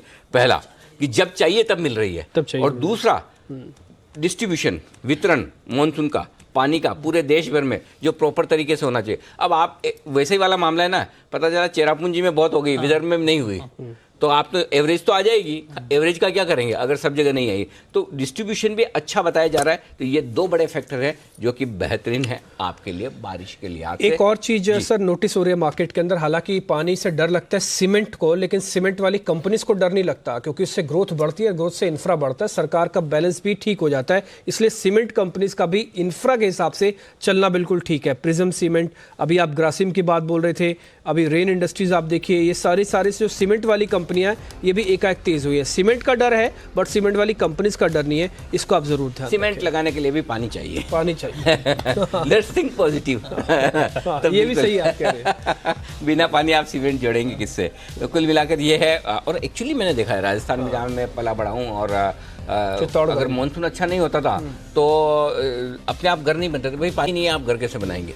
क्योंकि आपको घर बनाने के लिए पानी तो लगता ही है, दीवारों को पिलाई करनी होती है, सीमेंट डालकर आप वो सब करेंगे। तो मानसून अच्छा होना भी, हाँ ये जरूर है कि पीक मानसून सीजन में आप कंस्ट्रक्शन रोक देते हैं, वो एक अलग बात है, वो 2-3 महीनों के लिए नॉर्मल रुकता है। बट अदरवाइज अच्छी बारिश हमेशा बढ़िया है। रुकता है उसके बाद तो चलता है देश, उसके बाद ही देश। अगर वो बारिश ना रुके और बारिश इतनी तेज ना हो तो फिर देश कैसे चलेगा? सही जवाब। ओके और इस बीच बाजार प्रोविजनली क्लोजिंग आपको दिखा चुके हैं 11,687। ये है बंद भाव इस वक्त निफ्टी का 30,081। मैं थोड़ा 1-2 डिजिट कम ज़्यादा पढ़ लूँ तो प्लीज़ मतलब ज़्यादा वो न करें, क्योंकि चश्मे दिख कम रहा है मुझे। 30,081 बिल्कुल ठीक है। और तीसरा है सेंसेक्स, नहीं वहाँ तो बराबर दिख रहा है मुझे स्क्रीन पर, यहाँ कंप्यूटर पर देखने में थोड़ी मुश्किल हो रही है। तो आप स्क्रीन पे देखिए 38,884। हाँ यहाँ ठीक है 38,884। 117 अंकों के उछाल के साथ सेंसेक्स ने दी है समाप्ति। लेकिन इस बीच एक और बड़ी चीज़ आ चुकी है और वो है हिंदुस्तान की टीम का ऐलान हो चुका है। ICC वर्ल्ड कप में जो हमारी टीम खेलने जा रही है वो टीम आपके सामने आ चुकी है। जैसा उम्मीद थी वैसी की वैसी टीम है।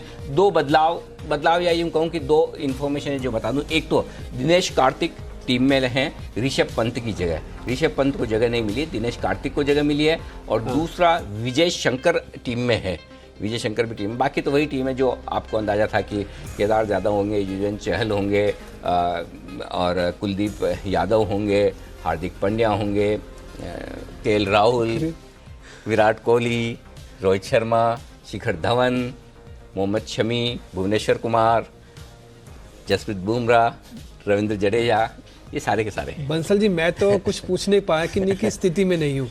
अगर आप कुछ पूछना चाहें क्रिकेट के लिहाज से तो बंसल जी आप ओपन है, आप पूछ सकते हैं कुछ भी। नहीं आखिर सर पूछना चाहता है। अनिल जी ने सब कुछ बता दिया है, बट एक चीज ऐड करना चाहूंगा। जो अनिल जी कह रहे हैं ना कि ये मेरा जो चश्मा है ये मेडिकेटेड है, देखिए जो क्रिकेटर्स होते हैं ना वो सिमिलर काइंड का चश्मा पहनते हैं और अनिल जी भी क्रिकेट पसंद करते हैं। फर्क इतना है कि उसके अंदर ग्लासेस कलर्ड होते हैं और अनिल जी के ग्लासेस ट्रांसपेरेंट है। और अनिल जी मैं ये राय दूंगा कि कल अगर आप ये पहन के आ रहे हैं तो साथ में टी-शर्ट पहन के आए वो ज्यादा अच्छा लगेगा। क्या बात है। मैं खुद ही ट्रांसपेरेंट आदमी हूँ, मैं जो कुछ कहता हूँ जो कुछ करता हूँ सबको पता होता है। वैसे सर एक बात मैं कहना चाहता हूँ, बंसल जी ने वो बात रखी नहीं। मैंने कई एडिटर के साथ काम किया, कई लोगों के साथ काम किया, मेरे को 11-12 साल हो गए टीवी में काम करते, लेकिन मैंने ऐसा आदमी आज तक नहीं देखा जिसको मार्केट का और इसको क्रिकेट का सेम जैसा लगाव हो सकता है आपको मार्केट का 19 हो किसी का 20 हो, लेकिन एक तरफा आपको नाम तक याद है सारे। अच्छा टीम में क्या बदलाव हुआ ये तक पता है। आप मेरे से पूछे तो हो सकता है हम टीम देख के 1-2 प्लेयर के नाम बारे में बता दे। लेकिन मैं आपकी तरह दौड़ा नहीं ना नेशनल लेवल पर एकदम। तो ये तो देखिए हर एक के मैं खाली क्रिकेट देखने में रह गया, आप दौड़ के आगे निकल गए। सर हमने तो कुछ देखा ही नहीं। जीवन में कुछ कहना चाहते हैं आशीष सर, बोलिए। अनिल जी मैं अपनी फुल इंटरवेंशन से कहना चाहता हूं कि ऋषभ पंत का ना होना बहुत बढ़िया किया। उसका सिर्फ रीजन ये है अनिल जी, जितना आप क्रिकेट फॉलो करते हैं ऑलमोस्ट उतना ही मैं फॉलो करता हूँ और उतनी शिद्दत से करता हूँ। अनिल जी हर मैच में देखिए हर थर्ड शॉट उसकी एक हाथ से चल रही होती है, मतलब एक बार बैट छूटता है, 2 बार छूटता है, इस मैच में छूटता है, एक शॉट पे छूटता है, उसकी हर चौथी शॉट में एक हाथ से बैट उसका छूट जाता है। तो ये जो अप्रोच और एटीट्यूड है ना, I don't approve. Anil ji एक और चीज मैं आपका व्यू जानना चाहता हूँ, अभी मैं अपना भी बता देता हूँ। हाँ जी जी बोलिए। वो उस दिन आई थिंक एक बहुत ही मतलब वो धोनी का फील्ड में आ जाना और नो बॉल के चलते सब कह रहे थे इलीगल है, बट मुझे लगता है मतलब इलीगल मींस वो एज पर लॉ नहीं आ सकता था, या जो गेम के रूल्स हैं as per rule, sorry illegal बोल रहा हूँ। बट मैं फुली सपोर्ट करता हूं धोनी को सर, जब इतना पैशन होना किसी चीज के लिए तो पिच में आके एम्पायर से पूरा जद्दोजहद करना बिल्कुल राइटफुल था। सर आपका क्या टेक है उस पे? नहीं, मैं बहुत डाई हार्ड धोनी फैन हूं, इसमें कोई डाउट ही नहीं है, और मेरा ऑल टाइम फेवरेट क्रिकेटर्स में धोनी है। मैं मतलब सचिन तेंदुलकर के बाद सबसे बड़ा फैन किसी का हूं तो धोनी का हूं। लेकिन हाँ, इस चीज़ को मैं गलत मानता हूं एक्चुअली कि उन्हें ग्राउंड में नहीं आना चाहिए, क्योंकि मेरे भी काम करने का तरीका काफ़ी कुछ धोनी से मिलता जुलता है। वो कैप्टन कूल है, मैं भी आराम से शांति से काम करता हूँ। हाँ, मैं भी कई बार ऐसा गुस्सा हो जाता हूँ, और अपना कूल है वो, मतलब जो एकदम दिमाग ठंडा है वो गुस्सा आ जाता है, वो उनके साथ भी हो गया।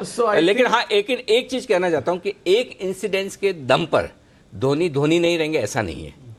धोनी ने पूरी जिंदगी भर में जो किया है, जिंदगी भर वो कैप्टन कूल रहे हैं तो वो कैप्टन कूल ही रहेंगे। एक आध इंसिडेंट्स लाइफ में किसी, आज अब देखिए आप सचिन के केस में भी हुआ था कि एक बॉल टेम्परिंग का इल्जाम लगा और उन्हें एक आध मैच से बैन करना पड़ा। लेकिन सबको पता है सचिन का कैरियर शुरू से लेकर अंत तक बेदाग रहा है, तो आप एक एक्सेप्शन के बेसिस पर किसी को जज नहीं करेंगे। और 100% मैं इस मामले में आपके साथ हूँ कि ऐसा धोनी ने कुछ नहीं किया जो ये कहें आपकी उनके ऊपर दाग लगाए, कुछ नहीं। ये स्पर ऑफ द मोमेंट होता है, किसी क्षण में आपको थोड़ा भावावेश में आ जाते हैं। इंसान है भाई, धोनी भी भगवान थोड़ी हैं, हम भगवान मानते हैं वो हमारा सम्मान है, लेकिन है तो इंसान ही, इसलिए कोई दिक्कत नहीं, हो गया। लेकिन धोनी तो धोनी रहेंगे, धोनी। और मैं तो एक्चुअली ये चाहता हूँ कि मतलब, हालांकि मेरा चाहना गलत है, मैं तो ये चाहता भी था कि वर्ल्ड कप की टीम की कप्तानी धोनी को दी जाए बजाय कोहली के।